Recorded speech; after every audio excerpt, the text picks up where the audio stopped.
सतगुरां दी साजी निवाजी गुरु प्यारी गुरु रूप खालसा साध संगत जीओ। ਵੱਡਿਆਂ ਭਾਗਾਂ ਵਾਲੇ ਹਾਂ ਜੋ ਰੋਜ਼ਾਨਾ ਦੀ ਤਰ੍ਹਾਂ ਸ਼ਾਮ ਵੇਲੇ ਦੇ ਸਜੇ ਹੋਏ ਦੀਵਾਨਾਂ ਵਿੱਚ ਹਾਜ਼ਰੀ ਭਰਦਿਆਂ ਹੋਇਆਂ ਸੋਦਰ ਰਹਿਰਾਸ ਸਾਹਿਬ ਜੀ ਦੇ ਪਾਠ ਪ੍ਰੇਮ ਸਹਿਤ ਸਰਵਣ ਕੀਤੇ ਹਨ। ਸਤਿਗੁਰੂ ਜੀ ਦੇ ਬਖਸ਼ਿਸ਼ ਕੀਤੇ ਪਾਵਨ ਪਵਿੱਤਰ ਮੁਖਵਾਕ ਨੂੰ ਸਰਵਣ ਕਰਨ ਉਪਰੰਤ ਗੁਰੂ ਕੀ ਗੋਦ ਦਾ ਆਨੰਦ ਮਾਣ ਰਹੇ ਹਾਂ। ਗੁਰ ਇਤਿਹਾਸ ਦੀ ਲੜੀਵਾਰ ਕਥਾ ਜੋ ਪਾਵਨ ਸਥਾਨ ਤੇ ਚੱਲ ਰਹੀ ਹੈ, ਤਿਸ ਨੂੰ ਪ੍ਰੇਮ ਦੇ ਨਾਲ ਲਗਾਤਾਰ ਆਪਾਂ ਵਿਚਾਰਦੇ ਆ ਰਹੇ ਹਾਂ। ਆਓ ਇਤਿਹਾਸ ਦੀ ਲੜੀਵਾਰ ਵਿਚਾਰ ਨੂੰ ਆਰੰਭ ਕਰਨ ਤੋਂ ਪਹਿਲਾਂ ਸੁਰਤ ਨੂੰ ਗੁਰੂ ਚਰਨਾਂ ਵਿੱਚ ਇਕਾਗਰ ਕਰਦੇ ਹਾਂ, ਪ੍ਰੇਮ ਸਹਿਤ ਗੁਰਫਤਿਹ ਦੀ ਸਾਂਝ ਪਾਈਏ। ਕੋਈ ਵੀ ਰਸਨਾ ਗੁਰੂ ਫਤਿਹ ਤੋਂ ਵਾਂਝੀ ਨਾ ਰਵੇ। ਸਾਰੀ ਸੰਗਤ ਪ੍ਰੇਮ ਨਾਲ ਆਖੋ ਜੀ, ਵਾਹਿਗੁਰੂ ਜੀ ਕਾ ਖਾਲਸਾ ਵਾਹਿਗੁਰੂ ਜੀ ਕੀ ਫਤਿਹ। ਸਤਿਗੁਰਾਂ ਦੀ ਅਪਾਰ ਕਿਰਪਾ ਰਹਿਮਤ ਦਾ ਸਦਕਾ ਚੱਲ ਰਹੀ ਵਿਚਾਰ ਵਿੱਚੋਂ ਪ੍ਰਸੰਗ ਸਰਵਣ ਕਰ ਰਹੇ ਸੀ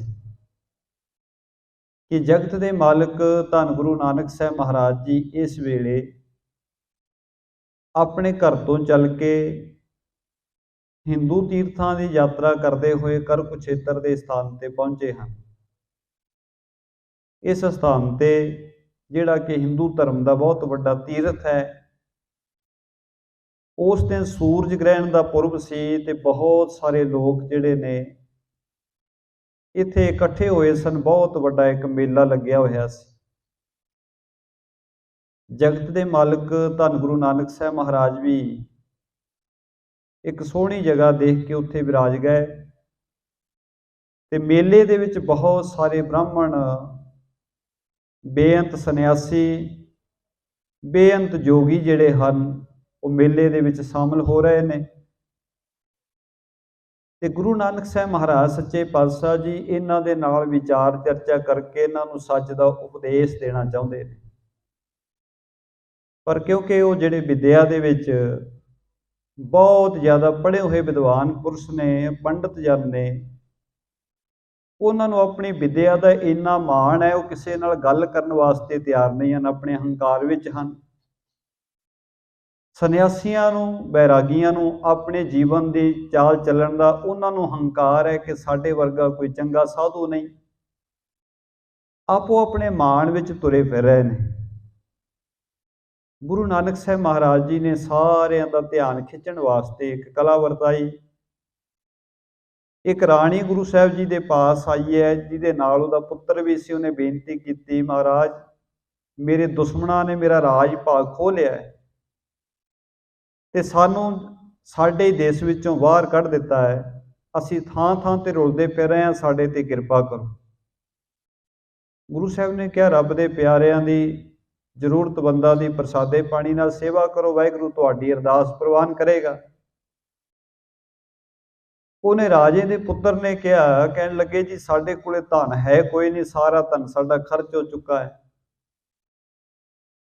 ਸਾਡੇ ਕੋਲੇ ਤਾਂ ਆ ਮੈਂ ਜੰਗਲ ਦੇ ਵਿੱਚੋਂ ਇੱਕ ਹਿਰਨ ਮਾਰ ਕੇ ਲੈ ਕੇ ਆਇਆ ਸਾਂ ਆਪਣੇ ਭੋਜਨ ਵਾਸਤੇ। ਉਹੀ ਹਿਰਨ ਜਿਹੜਾ ਮਰਿਆ ਹੋਇਆ ਸੀ ਉਹਨੇ ਗੁਰੂ ਸਾਹਿਬ ਦੇ ਅੱਗੇ ਭੇਟਾ ਕਰ ਦਿੱਤਾ। ਤੇ ਸਤਿਗੁਰਾਂ ਨੇ ਕਿਹਾ, ਹੋਰ ਕੁਝ ਨਹੀਂ ਤਾਂ ਜਿਹੜਾ ਇਹ ਹਿਰਨ ਤੁਸੀਂ ਮਾਰ ਕੇ ਲੈ ਕੇ ਆਏ ਹੋ, ਇੱਕ ਮਿੱਟੀ ਦਾ ਮਟਕਾ ਲੈ ਆਓ, ਇਹਦਾ ਮਾਸ ਉਸ ਮਟਕੇ ਵਿੱਚ ਪਾ ਕੇ ਹੇਠਾਂ ਅੱਗ ਬਾਲ ਦਿਓ। ਹੁਣ ਖੇਡ ਵਰਤਾਉਣੀ ਸੀ, ਕਿਉਂਕਿ ਉਸ ਦਿਨ ਸੂਰਜ ਗ੍ਰਹਿਣ ਵਾਲੇ ਦਿਨ ਜਿਹੜੇ ਬ੍ਰਾਹਮਣ ਲੋਕ ਨੇ, ਪੰਡਤ ਲੋਕ ਨੇ, ਇਹ ਚੁੱਲ੍ਹੇ ਵਿੱਚ ਅੱਗ ਨਹੀਂ ਬਾਲਦੇ, ਭੋਜਨ ਨਹੀਂ ਤਿਆਰ ਕਰਦੇ। ਤੇ ਗੁਰੂ ਸਾਹਿਬ ਜੀ ਨੇ ਸਾਰਿਆਂ ਦਾ ਧਿਆਨ ਖਿੱਚਣ ਵਾਸਤੇ ਜਿਸ ਵੇਲੇ ਹੁਣ ਅੱਗ ਵਾਲੇ ਧੂੰਆਂ ਉੱਠਿਆ ਤੇ ਮਾਸ ਦੀ ਗੰਧ ਵੀ ਜਿਹੜੀ ਹੈ ਦੂਰ ਤੱਕ ਗਈ, ਜਿਸ ਵੇਲੇ ਉਹਨਾਂ ਧਰਮੀ ਲੋਕਾਂ ਨੇ ਵੇਖਿਆ ਜਿਹੜੇ ਆਪੋ ਆਪਣੇ ਹੰਕਾਰ ਵਿੱਚ, ਮਾਣ ਵਿੱਚ ਤੁਰੇ ਹੋਏ ਨੇ, ਉਹਨਾਂ ਦੇ ਅੰਦਰ ਕ੍ਰੋਧ ਪ੍ਰਗਟ ਹੋਇਆ। ਕਹਿਣ ਲੱਗੇ, ਐਸਾ ਕਿਹੜਾ ਮੂਰਖ ਮਨੁੱਖ ਆ ਗਿਆ ਜਿਹੜਾ ਅੱਜ ਦੇ ਦਿਨ, ਸੂਰਜ ਗ੍ਰਹਿਣ ਵਾਲੇ ਦਿਨ ਜਿਹਨੇ ਅੱਗ ਵਾਲੀ ਹੈ। ਤੇ ਜਿਸ ਵੇਲੇ ਉਹ ਜਿੱਥੇ ਅੱਗ ਲੱਗੀ ਹੋਈ ਸੀ ਉਸ ਪਾਸੇ ਨੂੰ ਆਏ, ਜਿਹੜੇ ਲੋਕਾਂ ਨੇ ਵੇਖਿਆ ਸੀ ਉਹਨਾਂ ਕਿਹਾ, ਕਹਿਣ ਲੱਗੇ ਉਹ ਜਿਹੜਾ ਮਨੁੱਖ ਬੈਠਾ ਸਾਹਮਣੇ ਉਹਦੇ ਕਹਿਣ ਤੇ ਇਸ ਫਲਾਣੇ ਮਨੁੱਖ ਨੇ ਸਾਡੇ ਸਾਹਮਣੇ ਮਾਸ ਸਵਾਰ ਕੇ ਇਸ ਮਟਕੇ ਵਿੱਚ ਪਾਇਆ। ਉਹਨਾਂ ਨੂੰ ਹੋਰ ਵੀ ਕ੍ਰੋਧ ਦੀ ਅੱਗ ਲੱਗ ਗਈ। ਕਹਿਣ ਲੱਗੇ ਪਹਿਲੀ ਗੱਲ ਤਾਂ ਇਸ ਦਿਨ ਅੱਗ ਨਹੀਂ ਬਾਲੀ ਜਾਂਦੀ, ਤੇ ਦੂਸਰੀ ਮਾਸ ਕੋਈ ਰਹਿ ਨਾ ਰਿਹਾ ਹੋਵੇ ਉਹ ਵੀ ਇਸ ਮੇਲੇ ਦੇ ਵਿੱਚ, ਇਸ ਸਥਾਨ ਤੇ, ਤਾਂ ਬਹੁਤ ਵੱਡੀ ਅਵੱਗਿਆ ਹੈ, ਬਹੁਤ ਵੱਡਾ ਪਾਪ ਹੈ। ਬਹੁਤ ਸਾਰੇ ਜਿਹੜਾ ਉਹਨਾਂ ਦੇ ਹੱਥ ਕੋਈ ਹਥਿਆਰ ਲੱਗਿਆ, ਕਿਸੇ ਨੇ ਹੱਥ 'ਚ ਸੋਟਾ ਫੜਿਆ, ਕਿਸੇ ਨੇ ਕੁਝ ਫੜਿਆ, ਕ੍ਰੋਧ ਵਿੱਚ ਆ ਕੇ ਗੁਰੂ ਸਾਹਿਬ ਨੂੰ ਮਾਰਨ ਵਾਸਤੇ ਆਏ। ਬੜੇ ਕ੍ਰੋਧ ਭਰੇ ਸ਼ਬਦ ਬੋਲਦੇ ਆ ਰਹੇ ਸੀ। ਕਹਿੰਦੇ ਕਿਹੜਾ ਤੂੰ ਅਧਰਮੀ ਪੁਰਸ਼ ਹੈ, ਤੈਂ ਕੁਕਰਮ ਕਰ ਦਿੱਤਾ ਹੈ, ਏਡਾ ਵੱਡਾ ਪਾਪ ਕਰ ਦਿੱਤਾ ਇਸ ਪੁਰਬ ਦੇ ਉੱਤੇ, ਇੱਕ ਅੱਗ ਵਾਲੀ ਤੇ ਦੂਸਰਾ ਮਾਸ ਰਿੰਨਣ ਲੱਗ ਪਏ ਹੋ। ਜਿਸ ਵੇਲੇ ਗੁਰੂ ਸਾਹਿਬ ਜੀ ਦੇ ਕੋਲ ਆ ਕੇ ਉਹਨਾਂ ਨੇ ਇਹ ਸ਼ਬਦ ਕਹੇ, ਗੁਰੂ ਸਾਹਿਬ ਕਹਿਣ ਲੱਗੇ ਪਿਆਰਿਓ ਠੀਕ ਹੈ, ਜੇ ਤੁਸੀਂ ਮਾਰਨ ਵਾਸਤੇ ਆਏ ਹੋ, ਤੁਸੀਂ ਕਿਹੜਾ ਕੋਈ ਪੁੰਨ ਦਾ ਕੰਮ ਕਰਨ ਲੱਗੇ ਹੋ? ਜੇ ਅਸੀਂ ਪਾਪ ਕੀਤਾ ਹੈ, ਤੁਹਾਡੀ ਨਜ਼ਰੇ ਅਸੀਂ ਪਾਪ ਕੀਤਾ, ਅਸੀਂ ਅੱਜ ਦੇ ਦਿਨ ਅੱਗ ਬਾਲ ਕੇ ਮਾਸ ਰਿੰਨਣਾ ਧਰ ਦਿੱਤਾ, ਤੇ ਤੁਸੀਂ ਵੀ ਤਾਂ ਮਾਰਨ ਵਾਸਤੇ ਆਏ ਹੋ। ਜੇ ਅੱਜ ਦੇ ਦਿਨ ਕੋਈ ਮਾਸ ਰਿੰਨਣਾ ਪਾਪ ਹੈ, ਤੇ ਕਿਸੇ ਮਨੁੱਖ ਨੂੰ ਮਾਰਨਾ ਪਾਪ ਕਿਉਂ ਨਹੀਂ? ਹਾਂ, ਜੇ ਤੁਸੀਂ ਮੇਰੇ ਨਾਲ ਵਿਚਾਰ ਚਰਚਾ ਕਰਨੀ ਚਾਹੁੰਦੇ ਹੋ, ਤੁਸੀਂ ਧਰਮ ਤੇ ਅਧਰਮ ਦੀ ਗੱਲ ਕਰ ਰਹੇ ਹੋ, ਪਾਪ ਪੁੰਨ ਦੀ ਗੱਲ ਕਰ ਰਹੇ ਹੋ, ਤਾਂ ਬੈਠ ਕੇ ਵਿਚਾਰ ਚਰਚਾ ਕਰੋ। ਜਦੋਂ ਗੁਰੂ ਸਾਹਿਬ ਨੇ ਬਹੁਤ ਪ੍ਰੇਮ ਦੇ ਨਾਲ ਵਚਨ ਕਹੇ, ਇਹਨਾਂ ਨੇ ਸੋਚਿਆ ਕਿ ਗੁਰੂ ਸਾਹਿਬ ਵਚਨ ਤਾਂ ਠੀਕ ਕਹਿ ਰਹੇ ਨੇ, ਜੇ ਅਸੀਂ ਇਹਨਾਂ ਨੂੰ ਮਾਰਾਂਗੇ ਕਿਹੜਾ ਪੁੰਨ ਹੋਏਗਾ। ਵਿਚਾਰ ਚਰਚਾ ਕਰਨ ਵਾਸਤੇ ਗੁਰੂ ਸਾਹਿਬ ਜੀ ਦੇ ਕੋਲ ਬੈਠ ਗਏ। ਗੁਰੂ ਸਾਹਿਬ ਨੂੰ ਕਹਿੰਦੇ ਦੱਸੋ ਇਹ ਪਾਪ ਤੁਸੀਂ ਕਿਉਂ ਕੀਤਾ ਹੈ? ਇਹ ਭੋਜਨ ਜਿਹੜਾ ਤੁਸੀਂ ਧਰਿਆ ਹੋਇਆ ਹੈ, ਜੋ ਵੀ ਤੁਸੀਂ ਤਿਆਰ ਕਰ ਰਹੇ ਹੋ, ਇਹ ਅਧਰਮ ਤੁਸੀਂ ਕਿਉਂ ਕੀਤਾ? ਗੁਰੂ ਸਾਹਿਬ ਕਹਿਣ ਲੱਗੇ ਸਾਨੂੰ ਭੁੱਖ ਲੱਗੀ ਸੀ, ਤੇ ਅਸੀਂ ਆਪਣੀ ਭੁੱਖ ਮਿਟਾਉਣ ਵਾਸਤੇ ਭੋਜਨ ਤਿਆਰ ਕਰਨਾ ਆਰੰਭ ਕਰ ਦਿੱਤਾ। ਉਹਨਾਂ ਕਿਹਾ ਤੁਹਾਨੂੰ ਨਹੀਂ ਸੀ ਪਤਾ, ਇਹ ਧਰਮ ਦੀ ਖੇਡ ਨਹੀਂ, ਅੱਜ ਦੇ ਦਿਨ ਇਹ ਸਾਰਾ ਭੋਜਨ ਤਿਆਰ ਨਹੀਂ ਕੀਤਾ ਜਾਂਦਾ। ਗੁਰੂ ਸਾਹਿਬ ਕਹਿਣ ਲੱਗੇ ਪਿਆਰਿਓ ਧਰਮ ਕੀ ਹੈ ਜਾਂ ਅਧਰਮ ਕੀ ਹੈ, ਇਹਦੀ ਵਿਚਾਰ ਚਰਚਾ ਕਰਦੇ ਆ। ਸਾਹਿਬ ਕਹਿੰਦੇ ਜਦੋਂ ਅਸੀਂ ਧਾਰਮਿਕ ਗ੍ਰੰਥਾਂ ਵਿੱਚ ਪੜ੍ਹਦੇ ਹਾਂ, ਜਿਹੜੇ ਧਾਰਮਿਕ ਗ੍ਰੰਥ ਤੁਹਾਡੇ ਹੀ ਨੇ, ਉਹਨਾਂ ਵਿੱਚ ਤਾਂ ਕਹਿੰਦੇ ਬਹੁਤ ਜਗ੍ਹਾ ਲਿਖਿਆ ਹੋਇਆ ਹੈ ਕਿ ਦੇਵਤਿਆਂ ਦੇ ਅੱਗੇ ਮਾਸ ਦਾ ਜਿਹੜਾ ਸੀ ਜੱਗ ਕੀਤਾ ਜਾਂਦਾ ਸੀ। ਜੇ ਧਾਰਮਿਕ ਗ੍ਰੰਥਾਂ ਵਿੱਚ ਮਾਸ ਦਾ ਜੱਗ ਪ੍ਰਵਾਨ ਹੈ, ਤੇ ਗੁਰੂ ਸਾਹਿਬ ਕਹਿੰਦੇ ਇਹਨੂੰ ਤੁਸੀਂ ਪਾਪ ਕਿਵੇਂ ਕਹਿਣ ਲੱਗ ਪਏ? ਜੇ ਉਹ ਪੁੰਨ ਹੈ ਤੇ ਪਾਪ ਕਿਵੇਂ ਹੋਇਆ? ਤੇ ਦੂਸਰੀ ਗੱਲ ਗੁਰੂ ਸਾਹਿਬ ਕਹਿਣ ਲੱਗੇ ਤੁਹਾਡਾ ਹੀ ਮੰਨਣਾ ਹੈ ਕਿ ਅਸੀਂ ਖੱਤਰੀ ਕੁਲ ਦੇ ਵਿੱਚ ਜਨਮ ਲਿਆ ਹੈ, ਤੇ ਗੁਰੂ ਸਾਹਿਬ ਕਹਿੰਦੇ ਖੱਤਰੀਆਂ ਦਾ ਧਰਮ ਹੈ ਕਿ ਸ਼ਿਕਾਰ ਕਰੇ, ਆਪਣੇ ਸ਼ਸਤਰ ਵਸਤਰ ਸਜਾ ਕੇ ਰੱਖੇ, ਯੁੱਧ ਕਰੇ, ਤੇ ਖੱਤਰੀਆਂ ਨੂੰ ਇਹ ਐਸਾ ਜੱਗ ਕਰਨ ਦੀ ਵੀ ਪ੍ਰਵਾਨਗੀ ਹੈ।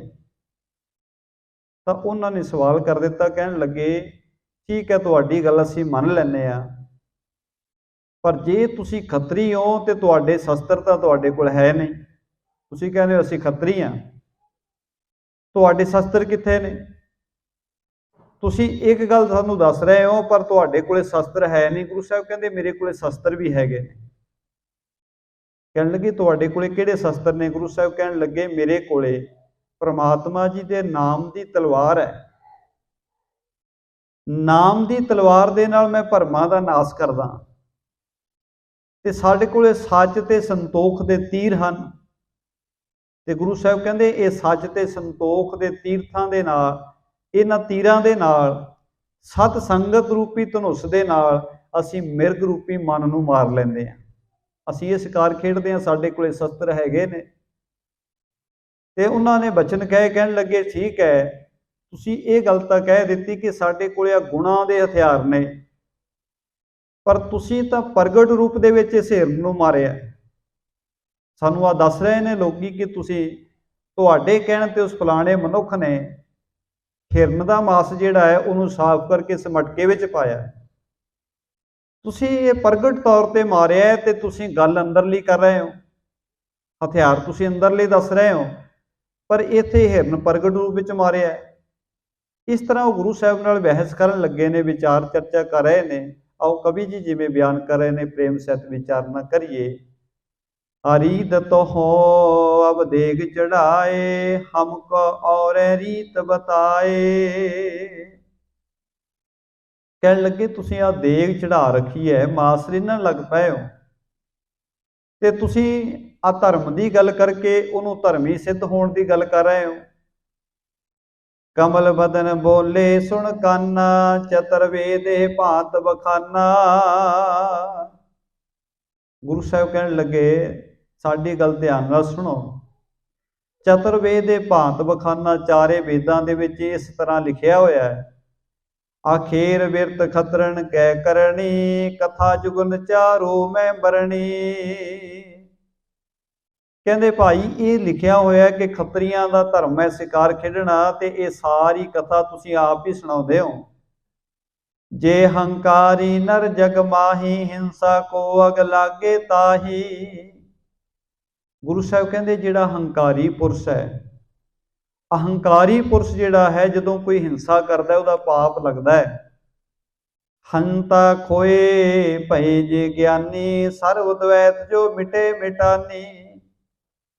ਪਰ ਸਤਿਗੁਰੂ ਕਹਿੰਦੇ ਹੰਕਾਰ ਤੋਂ ਰਹਿਤ ਹੋ ਕੇ ਜਦੋਂ ਮਨੁੱਖ ਵਾਹਿਗੁਰੂ ਪ੍ਰਮਾਤਮਾ ਦੇ ਨਾਲ ਮਿਲ ਜਾਂਦਾ ਹੈ, ਪੂਰਨ ਸਤ ਆਤਮਾ ਜਾਣੈ, ਜਾਗਿਆ ਸਤ ਸਦਾ ਪਹਿਚਾਨੈ। ਉਹ ਫਿਰ ਪ੍ਰਮਾਤਮਾ ਜੀ ਦੇ ਨਾਲ ਆਪਣੀ ਜੋਤ ਨੂੰ ਇੱਕਮੇ ਕਰ ਲੈਂਦਾ ਹੈ ਤੇ ਸੰਸਾਰ ਨੂੰ ਝੂਠਾ ਜਾਣਦਾ ਹੈ। ਤੀਨ ਕਾਲ ਜੇ ਜਗਤੇ ਭਾਉ, ਤਿਨ ਕੋ ਦੋਸ ਨ ਲਾਗੈ ਕਾਉ।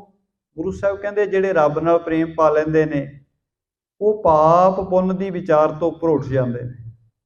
ਉਹਨਾਂ ਦੇ ਵਾਸਤੇ ਨਾ ਕੋਈ ਪਾਪ ਹੁੰਦਾ ਨਾ ਕੋਈ ਪੁੰਨ ਹੁੰਦਾ ਹੈ। ਉਹ ਇਹਨਾਂ ਵਿਚਾਰਾਂ ਤੋਂ ਉੱਪਰ ਉੱਠ ਜਾਂਦੇ ਨੇ। ਉਹਨਾਂ ਦੇ ਜੀਵਨ ਵਿੱਚ ਕੋਈ ਦੋਸ਼ ਨਹੀਂ ਲੱਗਦਾ, ਕਿਉਂਕਿ ਉਹ ਭੈੜੇ ਕਰਮ ਨਹੀਂ ਕਰਦੇ। ਜੋ ਅਗਿਆਨੀ ਨਰ ਮੈਂ ਮੰਦੇ, ਬਰਨਾ ਆਸਰਮਾਂ ਤੇ ਧਰਮੈ ਫੰਦੇ। ਪਰ ਗੁਰੂ ਸਾਹਿਬ ਜੀ ਕਹਿੰਦੇ ਅਗਿਆਨਤਾ ਵਿੱਚ ਫਸਿਆ ਹੋਇਆ ਮਨੁੱਖ ਵਿਕਾਰਾਂ ਤੇ ਧਰਮ ਜਾਤਾਂ ਦੇ ਫੰਦਿਆਂ ਵਿੱਚ ਪਿਆ ਹੋਇਆ ਰਹਿੰਦਾ ਹੈ। ਅੰਤਰ ਮਨ ਚਾਹਤ ਰਸ ਖਾਵਣ, ਬਹਿਰ ਤਜੇ ਹਿਤ ਲੋਕ ਦਿਖਾਵਣ। ਗੁਰੂ ਸਾਹਿਬ ਕਹਿੰਦੇ ਜਿਹੜੇ ਮਨੁੱਖ ਦਿਖਾਵੇ ਦੇ ਧਰਮੀ ਬਣਦੇ ਹਨ, ਅੰਦਰਲਾ ਮਨ ਤਾਂ ਉਹਨਾਂ ਦਾ ਸਵਾਦਲੇ ਭੋਜਨ ਖਾਣ ਨੂੰ ਕਰਦਾ ਹੈ, ਤਰ੍ਹਾਂ ਤਰ੍ਹਾਂ ਦੇ ਚਸਕਿਆਂ ਦੇ ਵਾਸਤੇ ਮਮਤਾ ਕਰਦਾ ਹੈ, ਪਰ ਦਿਖਾਵੇ ਕਰਕੇ ਸੰਸਾਰ ਦੇ ਲੋਕਾਂ ਨੂੰ ਇਹ ਦਿਖਾਉਣ ਵਾਸਤੇ ਅਸੀਂ ਬਹੁਤ ਧਰਮੀ ਹਾਂ। ਦਿਖਾਵੇ ਵਾਸਤੇ ਉਹ ਸਵਾਦਲੇ ਭੋਜਨ ਪ੍ਰਤੱਖ ਰੂਪ ਵਿੱਚ ਖਾਂਦੇ ਨਹੀਂ ਹਨ, ਪਰ ਮਨ ਕਰਕੇ ਉਹਨਾਂ ਦਾ ਧਿਆਨ ਉਸ ਪਾਸੇ ਨੂੰ ਹੀ ਲੱਗਿਆ ਰਹਿੰਦਾ ਹੈ। ਸੇ ਮਰ ਜਨਮੇ ਜਗ ਕੇ ਮਾਹੀ, ਕਬੂ ਹੋਤ ਛੁਟਕਾਰਾ ਨਾਹੀ। ਗੁਰੂ ਸਾਹਿਬ ਕਹਿੰਦੇ ਭਾਈ ਜਿਹੜਾ ਮਨੁੱਖ ਦਿਖਾਵੇ ਦੀ ਤਰ੍ਹਾਂ ਤਾਂ ਤੁਹਾਡੀ ਤਰ੍ਹਾਂ ਇਹ ਮਾਸ ਕਰਕੇ ਝਗੜਾ ਪਾਉਂਦਾ ਹੈ, ਪਰ ਬਾਹਰ ਦਿਖਾਵੇ ਵਾਸਤੇ ਤਾਂ ਇਸ ਤਰ੍ਹਾਂ ਦਾ ਝਗੜਾ ਪਾਉਂਦਾ ਹੈ, ਪਰ ਅੰਦਰੋਂ ਚਸਕਿਆਂ ਦਾ ਗੁਲਾਮ ਹੈ। ਗੁਰੂ ਸਾਹਿਬ ਕਹਿੰਦੇ ਉਹ ਜਨਮ ਮਰਨ ਦੇ ਵਿੱਚ ਪਿਆ ਰਹਿੰਦਾ ਹੈ, ਉਹਦਾ ਕਦੇ ਛੁਟਕਾਰਾ ਨਹੀਂ ਹੁੰਦਾ। ਦੋਹਰਾ ਇਸ ਪ੍ਰਕਾਰ ਕੈ ਸਵਨ ਸੋ, ਉਚਰਿਓ ਬਹੁਰ ਸਲੋਕ। ਮਨ ਵਿਕਾਰ ਤਿਨ ਪ੍ਰਗਟ ਕੀਏ, ਸੁਣਤ ਬ੍ਰਿੰਦ ਤਹਿ ਲੋਕ। ਗੁਰੂ ਸਾਹਿਬ ਜੀ ਨੇ ਉਹਨਾਂ ਦਾ ਅੰਦਰਲਾ ਤੇ ਬਾਹਰਲਾ ਜੀਵਨ ਜਿਹੜਾ ਹੈ, ਜਿਹੜੇ ਲੋਕ ਇਸ ਗੱਲ ਨੂੰ ਪਾਪ ਤੇ ਬਹੁਤ ਜ਼ੋਰ ਦੇ ਰਹੇ ਸਨ ਕਿ ਤੁਸੀਂ ਬਹੁਤ ਵੱਡਾ ਪਾਪ ਕਰਦੇ, ਤੇ ਅੱਜ ਅੱਗ ਬਾਲ ਲਈ ਤੇ ਭੋਜਨ ਵੀ ਐਸਾ ਤਿਆਰ ਕਰਨ ਲੱਗ ਪਏ ਹੋ ਜਿਹੜਾ ਸਾਡੇ ਵਾਸਤੇ ਚੰਗਾ ਨਹੀਂ ਹੈ, ਪਾਪ ਦਾ ਭੋਜਨ ਹੈ। ਗੁਰੂ ਸਾਹਿਬ ਕਹਿਣ ਲੱਗੇ ਭਾਈ ਤੁਸੀਂ ਇਕੱਲਾ ਮਾਸ ਦੇ ਨਾਮ ਤੇ ਝਗੜਾ ਤਾਂ ਪਾ ਰਹੇ ਹੋ, ਪਰ ਅਸਲ ਵਿੱਚ ਤੁਹਾਡੇ ਅੰਦਰਲੇ ਚਸਕੇ ਨਹੀਂ ਮੁੱਕੇ, ਤੁਹਾਡੇ ਅੰਦਰ ਚਸਕੇ ਹਨ ਤੇ ਬਾਹਰੋਂ ਇਕੱਲਾ ਮਾਸ ਕਹਿ ਕੇ ਤੁਸੀਂ ਰੌਲਾ ਪਾ ਰਹੇ ਹੋ। ਤੇ ਗੁਰੂ ਸਾਹਿਬ ਜੀ ਨੇ ਇੱਕ ਸ਼ਬਦ ਜਿਹੜਾ ਹੈ ਸ਼ਲੋਕ ਰੂਪ ਦੇ ਵਿੱਚ ਉਚਾਰਨ ਕੀਤਾ ਹੈ। ਸ਼ਲੋਕ ਮਹੱਲਾ ਪਹਿਲਾ। ਪਹਿਲਾ ਮਾਸੋ ਨਿਮਿਆ, ਮਾਸੈ ਅੰਦਰ ਵਾਸ। ਜਿਉ ਪਾਏ ਮਾਸ ਮੋਹ ਮਿਲਿਆ, ਹੱਡ ਜੰਮ ਤਨ ਮਾਸ। ਗੁਰੂ ਸਾਹਿਬ ਕਹਿੰਦੇ ਤੁਸੀਂ ਵਾਰ-ਵਾਰ ਇੱਕੋ ਹੀ ਗੱਲ ਕਹਿ ਰਹੇ ਹੋ, ਤੁਸੀਂ ਮਾਸ ਕਿਉਂ ਧਰਿਆ ਹੈ, ਮਾਸ ਕਿਉਂ ਧਰਿਆ? ਕਿਉਂਕਿ ਉਹ ਗੁਰੂ ਸਾਹਿਬ ਨੇ ਖੇਡ ਐਸੀ ਬਣਾਈ ਸੀ ਤਾਂ ਜੋ ਸਾਰੇ ਲੋਕਾਂ ਦਾ ਧਿਆਨ ਉਸ ਪਾਸੇ ਨੂੰ ਹੋ ਜਾਏ ਤੇ ਜਿਹੜੇ ਬਚਨ ਗੁਰੂ ਸਾਹਿਬ ਜੀ ਕਰਨ ਉਹ ਸਾਰੇ ਧਿਆਨ ਨਾਲ ਸੁਣ ਲੈਣ। ਕੱਲ ਵੀ ਆਪਾਂ ਵਿਚਾਰ ਕੀਤੀ ਸੀ ਕਿ ਜਿੱਥੇ ਮੇਲਾ ਲੱਗਿਆ ਹੋਵੇ ਉੱਥੇ ਕੋਈ ਕਿਸੇ ਨੂੰ ਨਹੀਂ ਵੇਖਦਾ ਹੁੰਦਾ, ਹਰ ਕੋਈ ਆਪਣੇ ਆਪ ਵਿੱਚ ਮਸਤ ਹੁੰਦਾ ਹੈ, ਪਰ ਗੁਰੂ ਸਾਹਿਬ ਜੀ ਐਸੀ ਖੇਡ ਵਰਤਾ ਦਿੰਦੇ ਨੇ ਕਿ ਗੁਰੂ ਸਾਹਿਬ ਜੀ ਨੂੰ ਆਪ ਜਾ ਕੇ ਕਿਸੇ ਨੂੰ ਪੁੱਛਣਾ ਨਹੀਂ ਪੈਂਦਾ, ਕੋਈ ਦੱਸਣਾ ਨਹੀਂ ਪੈਂਦਾ, ਸਗੋਂ ਲੋਕ ਜਿਹੜੇ ਨੇ ਉਹ ਆਪ ਆ ਕੇ ਗੁਰੂ ਸਾਹਿਬ ਨੂੰ ਸਵਾਲ ਜਵਾਬ ਕਰਨ ਲੱਗ ਪੈਂਦੇ ਨੇ। ਤੇ ਇੱਥੇ ਵੀ ਖੇਡ ਵਰਤਾਈ। ਪਹਿਲਾਂ ਅੱਗ ਵਾਲੀ ਤੇ ਉਹਨਾਂ ਦਾ ਧਿਆਨ ਸਾਰਿਆਂ ਦਾ ਉਸ ਪਾਸੇ ਖਿੱਚਿਆ ਗਿਆ। ਜਦੋਂ ਉਸ ਮਾਸ ਦੀ ਗੰਧ ਗਈ ਤੇ ਉਹਨਾਂ ਦੇ ਅੰਦਰ ਕ੍ਰੋਧ ਪੈਦਾ ਹੋ ਗਿਆ ਤੇ ਸਵਾਲ ਜਵਾਬ ਹੋਣ ਲੱਗ ਪਏ। ਤੇ ਗੁਰੂ ਸਾਹਿਬ ਜੀ ਇਸੇ ਕਰਕੇ ਹੀ ਉਹਨਾਂ ਨੂੰ ਸਮਝਾਉਣ ਦੇ ਵਾਸਤੇ ਸਾਰੀ ਖੇਡ ਰਚ ਰਹੇ ਨੇ। ਹੁਣ ਸਾਰੇ ਲੋਕ ਕੁਝ ਤਾਂ ਵਿਚਾਰ ਚਰਚਾ ਕਰਨ ਵਾਸਤੇ ਗੁਰੂ ਸਾਹਿਬ ਜੀ ਦੇ ਸਾਹਮਣੇ ਬੈਠੇ ਨੇ ਤੇ ਕੁਝ ਲੋਕ ਤਮਾਸ਼ਾ ਵੇਖਣ ਵਾਸਤੇ ਬੇਅੰਤ ਲੋਕ ਇਕੱਠੇ ਹੋ ਗਏ ਨੇ। ਭਾਵ ਕਿ ਧੰਨ ਗੁਰੂ ਨਾਨਕ ਸਾਹਿਬ ਮਹਾਰਾਜ ਜੀ ਉੱਥੋਂ ਦਾ ਕੇਂਦਰ ਬਣ ਗਏ ਨੇ ਤੇ ਉਹਨਾਂ ਦੇ ਬਚਨ ਜਿਹੜੇ ਨੇ ਸਾਰੇ ਧਿਆਨ ਨਾਲ ਸੁਣ ਰਹੇ ਨੇ। ਤੇ ਸਾਹਿਬਾਨ ਨੇ ਫਰਮਾਇਆ, ਕਹਿਣ ਲੱਗੇ, ਪਿਆਰਿਓ, ਤੁਸੀਂ ਮਾਸ ਕਰ ਰਹੇ ਹੋ। ਇਹ ਜਿਹੜਾ ਮਨੁੱਖ ਜਨਮਿਆ ਹੈ, ਮਨੁੱਖ ਜਨਮਿਆ ਵੀ ਮਾਸ ਤੋਂ ਹੈ ਤੇ ਮਾਸ ਦੇ ਅੰਦਰ ਹੀ ਇਹਦੀ ਜਿਹੜੀ ਰਚਨਾ ਹੋਈ ਹੈ, ਭਾਵ ਕਿ ਮਾਤਾ ਦੇ ਉਦਰ ਵਿੱਚ ਹੀ ਮਾਸ ਦੇ ਅੰਦਰ ਹੀ ਇਹ ਮਾਸ ਰੂਪੀ ਮਨੁੱਖ ਜਨਮਿਆ ਹੈ। ਜੀਉ ਪਾਏ ਮਾਸ ਮੋਹ ਮਿਲਿਆ, ਹੱਡ ਚੰਮ ਤਨ ਮਾਸ। ਜਦੋਂ ਮਨੁੱਖ ਵਿੱਚ ਜਾਨ ਪਈ ਤਾਂ ਜਿਹੜਾ ਮੁੱਖ ਦੇ ਵਿੱਚ ਜੀਵ ਰੂਪੀ ਮਾਸ ਮਿਲਿਆ, ਹੱਡ ਜਿਹੜਾ ਚੰਮ ਹੈ, ਇਹ ਦੇਹ, ਇਹ ਸਾਰਾ ਕੁਝ ਸਤਿਗੁਰੂ ਕਹਿੰਦੇ ਮਾਸ ਤੋਂ ਹੀ ਤਾਂ ਬਣਿਆ ਹੋਇਆ ਹੈ। ਮਾਸੋ ਬਾਹਰ ਕੱਢਿਆ ਮਮਾ ਮਾਸ ਗਿਰਾਸ, ਮੋਹ ਮਾਸੇ ਕਾ ਜੀਵ ਮਾਸੈ ਕੀ ਮਾਸੈ ਅੰਦਰ ਸਾਸ। ਜਿਸ ਵੇਲੇ ਇਹਦਾ ਜਨਮ ਹੋਇਆ, ਮਾਸ ਰੂਪੀ ਬੱਚੇ ਦਾ ਜਨਮ ਹੋਇਆ ਤੇ ਮਾਤਾ ਦੇ ਕੋਲੋਂ ਦੁੱਧ ਦੀ ਦਾਤ ਮਿਲੀ ਤੇ ਦੁੱਧ ਵੀ ਜਿਹੜਾ ਹੈ ਉਹ ਵੀ ਮਾਸ ਹੀ ਹੈ, ਕਿਉਂਕਿ ਉਹਦਾ ਰੰਗ ਜਿਹੜਾ ਕੁਦਰਤ ਨੇ ਸਫੈਦ ਕਰ ਦਿੱਤਾ ਹੈ, ਪਰ ਉਹ ਹੁੰਦਾ ਮਾਤਾ ਦਾ ਖੂਨ ਹੀ ਹੈ। ਇਸ ਕਰਕੇ ਸਾਹਿਬ ਨੇ ਕਿਹਾ, ਜਿਸ ਵੇਲੇ ਜਨਮ ਹੋਇਆ ਉਸ ਵੇਲੇ ਮਾਸ ਰੂਪੀ ਖੁਰਾਕ ਮਿਲੀ। ਮੂੰਹ ਮਾਸੇ ਕਾ, ਜਿਹੜਾ ਬੰਦੇ ਦਾ ਮੂੰਹ ਹੈ ਇਹ ਵੀ ਮਾਸ ਦਾ ਹੀ ਹੈ। ਜੀਵ ਮਾਸੇ ਕੀ, ਜੀਵ ਵੀ ਬੰਦੇ ਦੀ ਮਾਸ ਦੀ ਬਣੀ ਹੈ। ਮਾਸੇ ਅੰਦਰ ਸਾਸ, ਤੇ ਸਾਰੇ ਇਸ ਮਾਸ ਦੇ ਸਰੀਰ ਦੇ ਅੰਦਰ ਸਵਾਸ ਵਾਹਿਗੁਰੂ ਨੇ ਚਲਾਏ ਨੇ। ਵੱਡਾ ਹੋਆ ਵਿਆਹਿਆ ਕਰ ਲੈ ਆਇਆ ਮਾਸ, ਮਾਸੋ ਹੀ ਮਾਸ ਉਪਜੈ ਮਾਸੋਂ ਸਭੈ ਸਾਕ।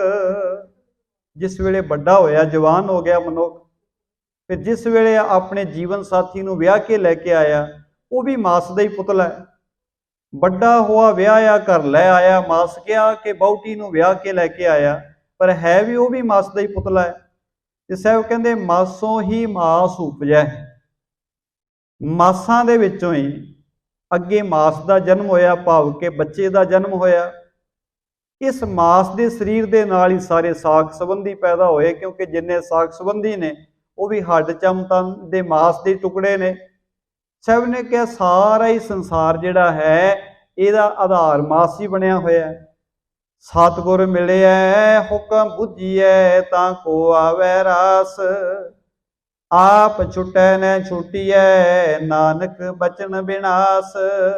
ਗੁਰੂ ਸਾਹਿਬ ਕਹਿਣ ਲੱਗੇ, ਪਿਆਰਿਓ, ਕੱਲਾ ਮਾਸ ਦੇ ਨਾਮ ਤੇ ਝਗੜਾ ਪਾਉਣ ਦੇ ਨਾਲ ਜੇ ਬੰਦੇ ਨੂੰ ਸਤਿਗੁਰੂ ਦੀ ਮੱਤ ਮਿਲ ਜਾਏ, ਗੁਰੂ ਦੀ ਮੱਤ ਲਿਆਈ ਬੰਦੇ ਨੂੰ ਸਮਝ ਪੈਂਦੀ ਹੈ ਕਿ ਕਿਵੇਂ ਬੰਦੇ ਦਾ ਛੁਟਕਾਰਾ ਹੋਣਾ ਹੈ, ਕਿਵੇਂ ਵਾਹਿਗੁਰੂ ਪ੍ਰਮਾਤਮਾ ਜੀ ਦੇ ਨਾਲ ਪ੍ਰੇਮ ਬਣਨਾ ਹੈ।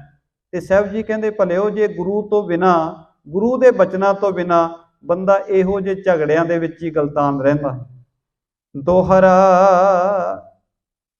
ਜਨਮਾਦਿਕ ਤੇ ਅਪਰਜੋ ਮਾਸੋ ਸਭੈ ਹੋਏ, ਬਿਨਾ ਮਾਸ ਨ ਹੈ ਕਛੂ ਹੋਏ ਨਾ ਉਚਰੋ ਕੋਏ। ਗੁਰੂ ਸਾਹਿਬ ਕਹਿੰਦੇ, ਭਾਈ, ਜਨਮ ਤੋਂ ਲੈ ਕੇ ਮੌਤ ਤੱਕ ਬੰਦੇ ਦਾ ਮਾਸ ਨਾਲ ਹੀ ਸੰਬੰਧ ਹੈ, ਮਾਸ ਤੋਂ ਬਗੈਰ ਹੈ ਕੁਝ ਨਹੀਂ। ਤੇ ਸਤਿਗੁਰੂ ਕਹਿੰਦੇ, ਤੁਸੀਂ ਜਿੰਨਾ ਇਸ ਚੀਜ਼ ਨੂੰ ਪਾਪ ਮੰਨ ਰਹੇ ਹੋ ਤੇ ਸਾਨੂੰ ਕਹਿ ਰਹੇ ਹੋ ਤੁਸੀਂ ਬਹੁਤ ਵੱਡਾ ਪਾਪ ਕੀਤਾ ਹੈ। ਤੇ ਗੁਰੂ ਸਾਹਿਬ ਕਹਿਣ ਲੱਗੇ, ਭਲਿਓ, ਜੇ ਤੁਸੀਂ ਇਹਨੂੰ ਪਾਪ ਦੱਸਦੇ ਹੋ ਤਾਂ ਤੁਸੀਂ ਇਹ ਦੱਸੋ, ਮਾਸ ਤੋਂ ਬਿਨਾਂ ਕਾਰਜ ਚੱਲਦਾ ਕਿਹੜਾ ਹੈ। ਗਹਿ ਵਿਰਾਗ ਜੇ ਉਰ ਵਿਖੈ ਸਤਿਗੁਰ ਕੇ ਟਿਕ ਜਾਏ, ਤਾਂ ਕੋ ਦੇ ਉਪਦੇਸ਼ ਜਬ ਭੇਦੇ ਸਰਬ ਲਖਾਏ। ਸਾਹਿਬ ਨੇ ਸਮਝਾਇਆ ਕਿ ਜੇ ਗੁਰੂ ਕੀ ਮੱਤ ਮਨੁੱਖ ਲੈ ਲਵੇ ਤਾਂ ਬੰਦਾ ਇਹੋ ਜਿਹੇ ਭਰਮਾਂ ਵਿੱਚੋਂ ਨਿਕਲ ਜਾਂਦਾ ਹੈ ਤੇ ਬੰਦੇ ਦਾ ਸੰਬੰਧ ਵਾਹਿਗੁਰੂ ਦੇ ਚਰਨਾਂ ਵਿੱਚ, ਵਾਹਿਗੁਰੂ ਦੇ ਪ੍ਰੇਮ ਵਿੱਚ ਜੁੜ ਜਾਂਦਾ ਹੈ। ਨਹੀਂ ਤਾਂ ਮਨੁੱਖ ਭਰਮਾਂ ਦਾ ਸ਼ਿਕਾਰ ਹੋਇਆ ਰਹਿੰਦਾ ਹੈ। ਦੋਹਰਾ तन को जाने भिन्न पुन चेतन भिन्न दिखाए, सत आत्मा जाने दे अनित सदाए।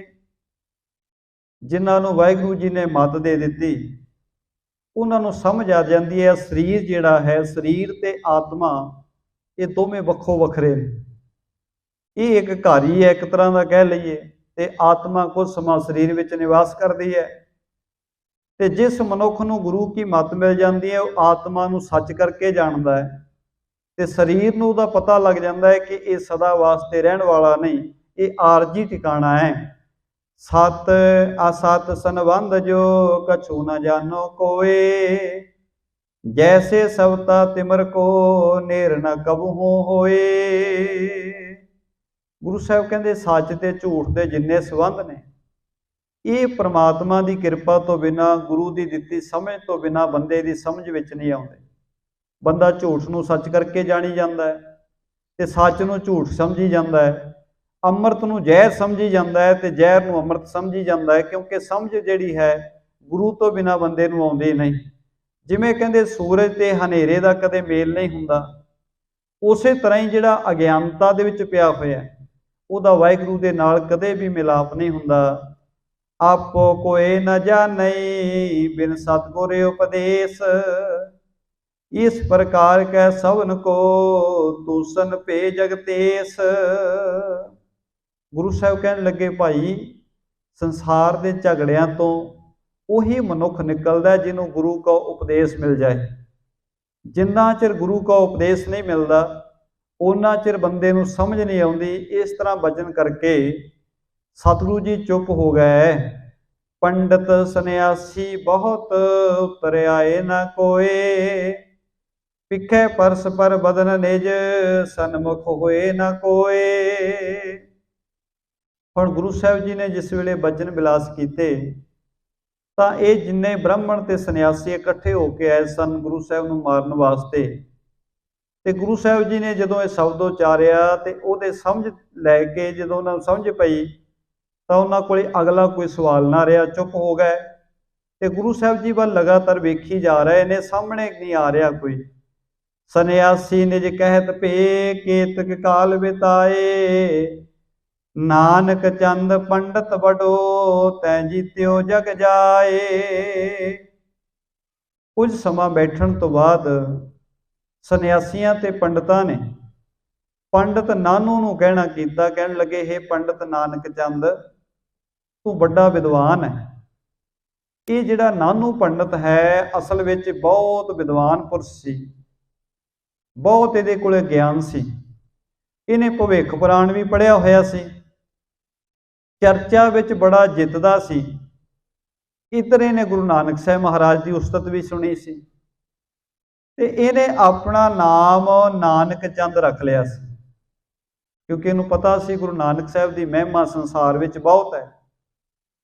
ये अपने आप का नाम भी नानक चंद कहाउण लग पिया सी। ये जिहड़ा नानू पंडित सी, इस फकीर के सामने चर्चा क्यों न करंत, बेता अगमा निगम को सब हिन मैं मतवंत। हुण जिहड़े पंडित हन विद्वान जिहड़े ने ब्राह्मण सन्यासियां ने सारियां ने नानू पंडित नूं जिहड़ा अपने आप नूं नानक चंद कहाउंदा है उहनूं किहा, कहण लगे ऐ नानक चंद इस फकीर दे सामने तू बोलदा क्यों नहीं, तू चर्चा क्यों नहीं करदा, तू तां बड़े सारे विद्वान पंडितां नूं जित्तिया होया, कोई भी पंडित तेरे कोलों जित नहीं सकिया, पर तू इस फकीर दे सामने क्यों नहीं बोलदा। तेरे कोले बहुत ज्ञान है, वेद शास्त्र सारे तेनों याद ने, तेरे कोले बहुत वड्डी अकल है, पर इस फकीर दे सामने तू चुप क्यों बैठा है, इन्हां दे सामने बोलना कर। चौपई सुन कर नानू पंडित तब ही, बोलियो सब हिन प्रेरियो जब ही। जदों सारियां ने प्रेरणा दी, नानू पंडित गुरु नानक साहब महाराज जी नूं कुछ कहण लगे। श्री गुर पीर प्रताप दवावा, सावत कोई न उतर आवा। गुरु साहब जी की शख्सियत ही ऐसी है, गुरु साहब जी के दर्शन ही ऐसे ने, इन्हां दे उत्ते अपने आप ही एक दबाव जिहा पिया होया। इन्हां नूं किसे नूं कोई सवाल नहीं आ रहा, किसे कोलों कोई जवाब नहीं सी आ रहा, पर इन्हां ने नानू पंडित नूं विचार चर्चा वास्ते अगे कीता है। और नानू पंडित प्रेरिया होया, गुरु नानक साहब नूं कहण लग्या, हे फकीर तैं कीन कुकर्मा, पूर्व दिवस पुन भाखत धर्मा। नानू पंडित कहन लग्या, हे फकीर, भाव के गुरु नानक साहब नूं कह रहा, कहंदा हे फकीर, तै बहुत वड्डा पाप कीता, वड्डा कुकर्म कीता। अज त्योहार दा दिन सी, किस प्रकार तू हमें बतावै, जे सब शास्त्र दोष लगावै। कहंदे अज एडे चंगे त्योहार दा दिन सी, पर तू किस तरह दे धर्म दी गल कर रहा है। तू अपने कीते हुए कर्म नूं सही सिद्ध दस रहा है ते सानू झूठा सिद्ध कर रहा है। दान स्नान पूजवे काला, आमे खरीदत पाप विसाला।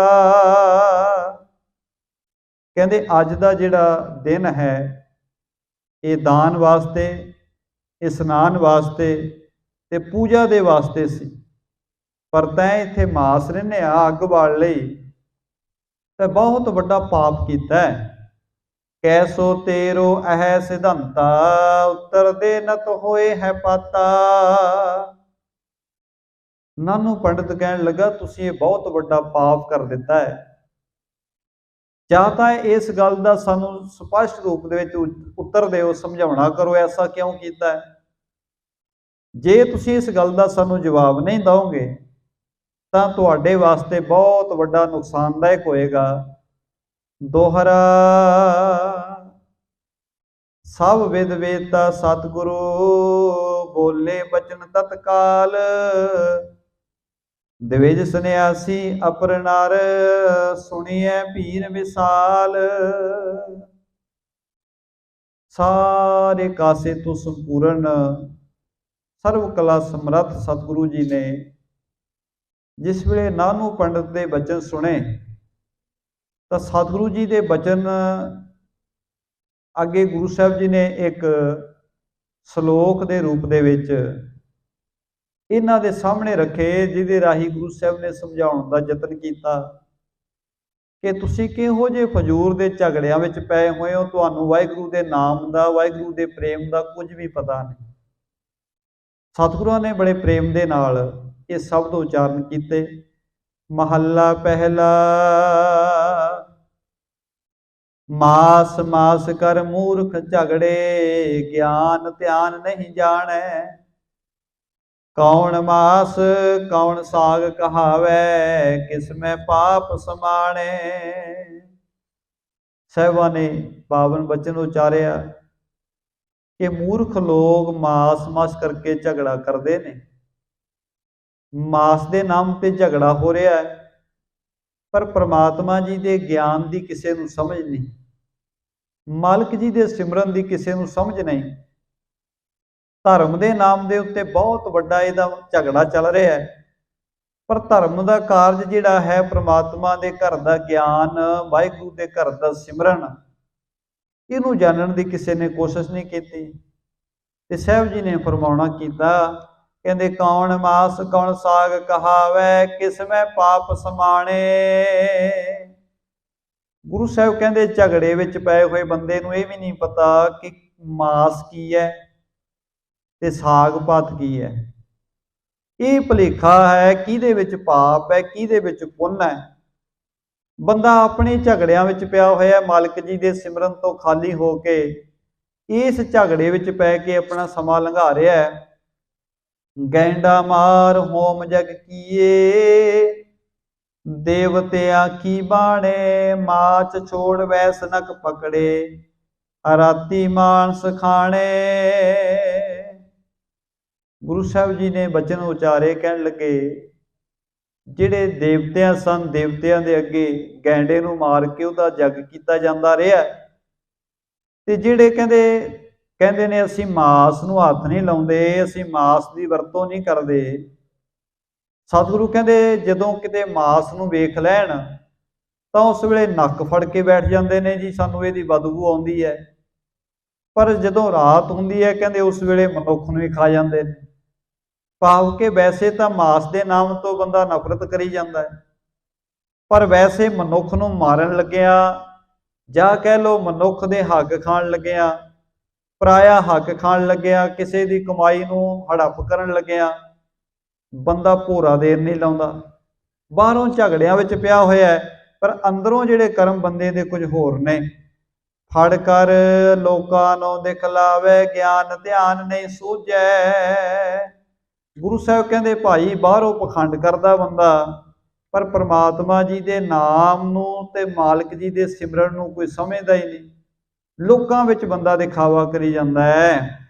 ਨਾਨਕ ਅੰਧੇ ਸੇ ਕਿਆ ਕਹੀਐ, ਕਹੇ ਨਾ ਕਹਿਆ ਬੁੱਝੈ। ਇਹ ਨਾਨਕ ਜੀ ਅੰਨੇ ਇਨਸਾਨ ਨੂੰ ਕੀ ਆਖੀਏ, ਕਿਉਂਕਿ ਉੱਤਰ ਦੇ ਨਹੀਂ ਸਕਦਾ, ਬੰਦੇ ਨੂੰ ਸਮਝ ਹੈ ਨਹੀਂ। ਬੰਦਾ ਹੋਰ ਹੀ ਝਗੜਿਆਂ ਵਿੱਚ ਪਿਆ ਹੋਇਆ ਹੈ ਤੇ ਕਹੇ ਹੋਈ ਗੱਲ ਨੂੰ ਗੁਰੂ ਸਾਹਿਬ ਜੀ ਕਹਿੰਦੇ ਅਗਿਆਨੀ ਬੰਦਾ ਸਮਝਦਾ ਨਹੀਂ। ਅੰਧਾ ਸੋਏ ਜੇ ਅੰਧ ਕਮਾਵੇ, ਤਿਸ ਹਿਰਦੈ ਜੇ ਲੋਚਣ ਨਾਹੀ। ਹੁਣ ਗੁਰੂ ਸਾਹਿਬ ਜੀ ਨੇ ਇਹ ਵੀ ਗੱਲ ਸਪਸ਼ਟ ਕਰ ਦਿੱਤੀ। ਸਾਹਿਬ ਕਹਿੰਦੇ ਭਾਈ ਮੈਂ ਉਸ ਅੰਨੇ ਦੀ ਗੱਲ ਕਰ ਰਿਹਾ। ਇੱਕ ਤਾਂ ਅੰਨਾ ਮਨੁੱਖ ਉਹਨੂੰ ਕਿਹਾ ਜਾਂਦਾ ਜਿਹਨੂੰ ਕੁਦਰਤੀ ਤੌਰ ਤੇ ਉੱਤੇ ਅੱਖਾਂ ਤੋਂ ਦਿਖਣਾ ਬੰਦ ਹੋ ਜਾਏ, ਉਹਨੂੰ ਅੰਨਾ ਕਹਿ ਦਿੱਤਾ ਜਾਂਦਾ ਹੈ। ਪਰ ਗੁਰੂ ਸਾਹਿਬ ਕਹਿੰਦੇ ਉਸ ਅੰਨੇ ਦੀ ਗੱਲ ਨਹੀਂ ਕਰ ਰਹੇ ਜਿਹੜੇ ਕੁਦਰਤੀ ਤੌਰ ਤੇ ਅੰਨੇ ਹੋ ਗਏ, ਜਿਨ੍ਹਾਂ ਨੂੰ ਅੱਖਾਂ ਤੋਂ ਦਿਖਣਾ ਬੰਦ ਹੋ ਗਿਆ। ਅਸਲ ਵਿੱਚ ਅੰਨਾ ਉਹ ਹੈ, ਕਹਿੰਦੇ ਅੰਧਾ ਸੋਏ ਜੇ ਅੰਧ ਕਮਾਵੇ। ਅੰਧਾ ਕੌਣ ਹੈ? ਜਿਹੜਾ ਅਗਿਆਨਤਾ ਵਿੱਚ ਫਸਿਆ ਹੋਇਆ, ਜਿਹਨੂੰ ਜੀਵਨ ਦੀ ਸਮਝ ਨਹੀਂ ਹੈ। ਤਿਸ ਹਿਰਦੇ 'ਚ ਲੋਚਨ ਨਾਹੀ, ਜਿਨ੍ਹਾਂ ਦੇ ਅੰਦਰ ਗਿਆਨ ਦੀਆਂ ਅੱਖਾਂ ਹੈ, ਜਿਹੜੇ ਗਿਆਨ ਤੋਂ ਖਾਲੀ ਨੇ, ਅਗਿਆਨੀ ਪੁਰਸ਼ ਨੇ। ਗੁਰੂ ਸਾਹਿਬ ਕਹਿੰਦੇ ਉਹਨਾਂ ਅੰਨਿਆਂ ਦੀ ਗੱਲ ਹੋ ਰਹੀ ਹੈ। ਮਾਤ ਪਿਤਾ ਕੀ ਰਖਤ ਨੇ ਪੰਨੇ, ਮੱਛੀ ਮਾਸ ਨਾ ਖਾਹੀ। ਗੁਰੂ ਸਾਹਿਬ ਕਹਿੰਦੇ ਬੰਦਾ ਆਪਣੇ ਮਾਂ ਪਿਓ ਦੇ ਲਹੂ ਤੋਂ ਹੀ ਪੈਦਾ ਹੋਇਆ, ਇੱਕ ਪਾਸੇ ਮਾਸ ਤੋਂ ਹੀ ਪੈਦਾ ਹੋਇਆ, ਦੂਸਰੇ ਪਾਸੇ ਕਹਿੰਦੇ ਮੱਛੀ ਮਾਸ ਆਦਿਕ ਤੋਂ ਨਫ਼ਰਤ ਕਰਿਆ ਹੈ, ਉਹਦੇ ਨਾਮ ਤੇ ਝਗੜਾ ਕਰਿਆ ਹੈ। ਇਸਤਰੀ ਪੁਰਖ ਹੈ ਜਾਂ ਨਿਸਮੇਲਾ, ਉੱਥੇ ਮੰਦ ਕਮਾਹੀ। ਗੁਰੂ ਸਾਹਿਬ ਕਹਿੰਦੇ ਮਨੁੱਖ ਦੇ ਨਾਲ ਹੀ ਬੇਅੰਤਰਾਂ ਦੇ ਕੁਕਰਮ ਕਰਦੇ ਨੇ, ਉਥੇ ਮਾਸ ਦੇ ਨਾਲ ਹੀ ਕੁਕਰਮ ਬੰਦਾ ਕਰਦਾ ਹੈ। ਮਾਸ ਤੋਂ ਹੀ ਬਣਿਆ ਹੋਇਆ, ਮਾਸ ਤੋਂ ਹੀ ਪੈਦਾ ਹੋਇਆ ਹੈ। ਬੰਦਾ ਮਾਸ ਦਾ ਹੀ ਭਾਂਡਾ ਹੈ, ਪਰ ਮਾਸ ਦੇ ਨਾਮ ਤੇ ਝਗੜਾ ਪਾ ਕੇ ਪ੍ਰਮਾਤਮਾ ਜੀ ਨੂੰ ਭੁੱਲਿਆ ਬੈਠਾ ਹੈ। ਗਿਆਨ ਧਿਆਨ ਕਿਸ ਸੂਝੈ ਨਾਹੀ, ਚਤੁਰ ਕਹਾਵੇ ਪਾਂਡੇ। ਬੰਦਾ ਗਿਆਨ ਦੀ ਗੱਲ, ਧਰਮ ਦੀ ਗੱਲ ਕੋਈ ਜਾਣਦਾ ਨਹੀਂ। ਵੈਸੇ ਬਹੁਤ ਚਤੁਰ ਚਲਾਕ ਹੁੰਦਾ, ਕਹਿੰਦਾ ਜੀ ਮੈਨੂੰ ਬੜੀ ਜਿਹੜੀ ਚਰਚਾ ਕਰਨੀ ਆਉਂਦੀ ਹੈ, ਮੇਰੇ ਕੋਲ ਗਿਆਨ ਦੀਆਂ ਗੱਲਾਂ ਬਹੁਤ ਨੇ। ਗੁਰੂ ਸਾਹਿਬ ਕਹਿੰਦੇ ਅਸਲ ਵਿੱਚ ਗਿਆਨ ਤੋਂ ਬਿਲਕੁਲ ਖਾਲੀ ਹੈ। ਬਾਹਰਲੇ ਦਿਖਾਵੇ ਮਾਤਰ ਝਗੜਿਆਂ ਵਿੱਚ ਬੰਦਾ ਪਿਆ ਹੋਇਆ ਹੈ। ਬਾਹਰ ਕਾ ਮਸ ਮੰਦਾ ਸੁਆਮੀ, ਘਰ ਕਾ ਮਾਸ ਚੰਗੇਰਾ। ਜੀ ਜੰਤ ਸਭ ਮਾਸੋ ਹੋਏ, ਜੀ ਲਿਆ ਬਸੇਰਾ। ਗੁਰੂ ਸਾਹਿਬ ਕਹਿੰਦੇ ਭਾਈ ਬੰਦਾ ਕੀ ਕਹਿੰਦਾ ਜੀ, ਜਿਹੜਾ ਬਾਹਰਲਾ ਮਾਸ ਹੈ ਇਹ ਖਾਣਾ ਬੁਰਾ ਹੈ ਤੇ ਘਰ ਦੇ ਮਾਸ ਨੂੰ ਚੰਗਾ ਸਮਝਦਾ ਹੈ। ਸਤਿਗੁਰੂ ਕਹਿੰਦੇ ਸਾਰੀ ਜੀਵ ਜੰਤੂ ਮਾਸ ਤੋਂ ਹੀ ਪੈਦਾ ਹੋਏ ਨੇ ਤੇ ਆਤਮਾ ਨੇ ਇਸ ਮਾਸ ਦੇ ਘਰ ਦੇ ਵਿੱਚ ਭਾਵ ਕੇ ਸਰੀਰ ਦੇ ਵਿੱਚ ਆਪਣਾ ਬਸੇਰਾ ਕੀਤਾ ਹੋਇਆ। ਆ ਭਖ ਭਖੈ ਭਖ ਤਜ ਚੋੜੈ, ਅੰਧ ਗੁਰੂ ਜਿਨ ਕੇਰਾ। ਸਤਿਗੁਰੂ ਕਹਿੰਦੇ ਜਿਨ੍ਹਾਂ ਦਾ ਗੁਰੂ ਅੰਨਾ ਹੈ, ਭਾਵ ਕੇ ਗਿਆਨ ਤੋਂ ਖਾਲੀ ਹੈ, ਉਹ ਨਾ ਖਾਣ ਯੋਗ ਚੀਜ਼ਾਂ ਨੂੰ ਖਾਈ ਜਾਂਦੇ ਨੇ ਤੇ ਖਾਣ ਯੋਗ ਚੀਜ਼ਾਂ ਜਿਹੜੀਆਂ ਨੇ ਉਹਨਾਂ ਨੂੰ ਛੱਡ ਦਿੰਦੇ ਨੇ। ਭਾਵ ਕਿ ਜੋ ਵਰਤਣਾ ਚਾਹੀਦਾ ਉਹਨਾਂ ਨੂੰ ਤਾਂ ਵਰਤਦੇ ਨਹੀਂ, ਜੋ ਛੱਡਣਾ ਹੈ ਉਹਨੂੰ ਖਾਈ ਜਾਂਦੇ ਨੇ। ਮਾਸੋ ਨਿੰਮੇ ਮਾਸੋ ਜੰਮੇ, ਹਮ ਮਾਸੈ ਕੇ ਭਾਂਡੇ। ਸਾਹਿਬ ਨੇ ਸਮਝਾਇਆ, ਕਹਿਣ ਲੱਗੇ ਭਾਈ ਤੁਸੀਂ ਮਾਸ ਦੇ ਨਾਮ ਤੇ ਬਹੁਤ ਵੱਡੀ ਚਰਚਾ ਕਰ ਰਹੇ ਹੋ। ਚਰਚਾ ਚਾਹੀਦੀ ਹੈ ਵਾਹਿਗੁਰੂ ਦੇ ਪ੍ਰੇਮ ਦੀ, ਮਾਲਕ ਜੀ ਦੇ ਨਾਮ ਦੀ ਚਰਚਾ ਚਾਹੀਦੀ ਹੈ। ਸਾਹਿਬ ਕਹਿੰਦੇ ਅਸੀਂ ਸਾਰੇ ਹੀ ਮਾਸ ਤੋਂ ਬਣੇ ਹੋਏ ਹਾਂ, ਮਾਸ ਤੋਂ ਹੀ ਪੈਦਾ ਹੋਏ ਆ। ਮਾਸ ਦੀ ਭਾਂਡਿਆਂ ਭਾਵ ਕਿ ਸਰੀਰ ਸਾਰੇ ਹੀ ਮਾਸ ਦਾ ਬਣਿਆ ਹੋਇਆ। ਇਹ ਬ੍ਰਾਹਮਣ ਗਿਆਨ ਧਿਆਨ ਕਿਸ ਸੂਝੈ ਨਾਹੀ, ਚਤਰ ਕਹਾਵੈ ਪਾਂਡੇ। हे ਬ੍ਰਾਹਮਣ, ਤੂੰ ਵਾਹਿਗੁਰੂ ਜੀ ਦੇ ਗਿਆਨ ਨੂੰ ਤੇ ਵਾਹਿਗੁਰੂ ਦੇ ਸਿਮਰਨ ਨੂੰ ਨਹੀਂ ਜਾਣਦਾ, ਫਿਰ ਵੀ ਆਪਣੇ ਆਪ ਨੂੰ ਬੜਾ ਚਤੁਰ ਕਹਾਉਂਦਾ ਹੈ, ਆਪਣੇ ਆਪ ਨੂੰ ਬੜਾ ਸਿਆਣਾ ਕਹਾਉਂਦਾ ਹੈ ਕਿ ਮੈਨੂੰ ਚਰਚਾ ਕਰਨੀ ਆਉਂਦੀ ਹੈ, ਮੈਨੂੰ ਬਹਿਸ ਕਰਨੀ ਆਉਂਦੀ ਹੈ। ਮਾਸ ਪੁਰਾਣੇ ਮਾਸ ਕਤੇਬੀ, ਚੌਜੁਗ ਮਾਸ ਕਮਾਣਾ, ਜਜ ਕਾਜ ਵੀ ਆਹੇ ਸੁਆਵੈ, ਉਥੇ ਮਾਸ ਸਮਾਣਾ। ਗੁਰੂ ਸਾਹਿਬ ਕਹਿਣ ਲੱਗੇ, ਜੇ ਤੁਹਾਡੀ ਗ੍ਰੰਥ ਦੀ ਗੱਲ ਕਰੀਏ, ਪੁਰਾਣਾ ਦੀ ਗੱਲ ਕਰੀਏ, ਤੁਸੀਂ ਇੱਥੇ ਮਾਸ ਦੇ ਨਾਮ ਤੇ ਝਗੜਾ ਕਰ ਰਹੇ ਹੋ ਮੇਰੇ ਨਾਲ, ਪਰ ਜੇ ਪੁਰਾਣਾ ਦੀ ਗੱਲ ਕਰੀਏ, ਸਾਹਿਬ ਕਹਿੰਦੇ ਉੱਥੇ ਵੀ ਮਾਸ ਖਾਣ ਦੀ ਆਗਿਆ ਦੇ ਰੱਖੀ ਹੈ। ਹੋਰ ਮਜ਼੍ਹਬਾਂ ਦੀਆਂ ਕਿਤਾਬਾਂ ਵਿੱਚ ਵੀ ਮਾਸ ਖਾਣ ਦੀ ਖੁੱਲ੍ਹ ਦਿੱਤੀ ਹੋਈ ਹੈ। ਤੇ ਸਾਹਿਬ ਕਹਿੰਦੇ ਜਦੋਂ ਵਿਆਹ ਜੱਗਾਂ ਦੇ ਕਾਰਜ ਹੁੰਦੇ ਨੇ, ਉੱਥੇ ਮਾਸ ਜਿਹੜਾ ਹੈ ਉੱਥੇ ਪਰੋਸਿਆ ਜਾਂਦਾ ਹੈ। ਇਸਤਰੀ ਪੁਰਖੈ ਨਿਪਜੈ ਮਾਸੋ, ਪਾਤ ਸਾ ਸੁਲਤਾਨਾ, ਜੇ ਹੋਏ ਦੀਸੇ ਨਰਕ ਜਾਂਦੇ ਤਾਂ ਉਨਕਾ ਦਾਨ ਨਾ ਲੈਣਾ। ਗੁਰੂ ਸਾਹਿਬ ਕਹਿੰਦੇ ਸੰਸਾਰ ਵਿੱਚ ਜਿੰਨੇ ਪੁਰਸ਼ ਨੇ, ਜਿੰਨੀਆਂ ਇਸਤਰੀਆਂ ਨੇ, ਜਿੰਨੇ ਰਾਜੇ ਮਹਾਰਾਜੇ ਨੇ, ਸਾਰਿਆਂ ਦਾ ਆਧਾਰ ਮਾਸ ਹੀ ਹੈ, ਮਾਸ ਤੋਂ ਹੀ ਸਾਰੇ ਪੈਦਾ ਹੋਏ ਨੇ। ਸਤਿਗੁਰੂ ਕਹਿੰਦੇ ਜੇ ਤੈਨੂੰ ਲੱਗਦਾ ਹੈ ਕਿ ਜਿਹੜੇ ਲੋਕ ਇਹ ਸਾਰੇ ਲੋਕ ਨੇ, ਕਿਉਂਕਿ ਜਿੰਨੇ ਲੋਕ ਨੇ ਸਾਰੇ ਮਾਸ ਤੋਂ ਹੀ ਬਣੇ ਨੇ, ਗੁਰੂ ਸਾਹਿਬ ਕਹਿੰਦੇ ਹੇ ਪੰਡਤ, ਫਿਰ ਤੈਨੂੰ ਲੋਕਾਂ ਕੋਲੋਂ ਦਾਨ ਨਹੀਂ ਲੈਣਾ ਚਾਹੀਦਾ, ਕਿਉਂਕਿ ਤੇਰੀ ਨਜ਼ਰੇ ਇਹ ਸਾਰੇ ਲੋਕ ਨਰਕਾਂ ਨੂੰ ਜਾਣਗੇ। ਪਰ ਸਤਿਗੁਰੂ ਕਹਿੰਦੇ ਤੂੰ ਇਹਨਾਂ ਕੋਲੋਂ ਦਾਨ ਵੀ ਲਈ ਜਾਂਦਾ ਹੈ। ਦਾਨ ਲੈਣ ਲੱਗਿਆ ਤੈਨੂੰ ਨਹੀਂ ਲੱਗਦਾ ਕਿ ਇਹਨਾਂ ਨੇ ਪਾਪ ਕੀਤਾ ਹੈ, ਪਰ ਦੂਸਰੇ ਪਾਸੇ ਉਹਨਾਂ ਨੂੰ ਪਾਪੀ ਵੀ ਦੱਸਦਾ ਹੈ। ਤੇ ਸਾਹਿਬ ਕਹਿੰਦੇ ਪਾਂਡੇ, ਤੂੰ ਜਾਣੇ ਹੀ ਨਾਹੀ, ਕਿਤੋਂ ਮਾਸ ਉਪੰਨਾ।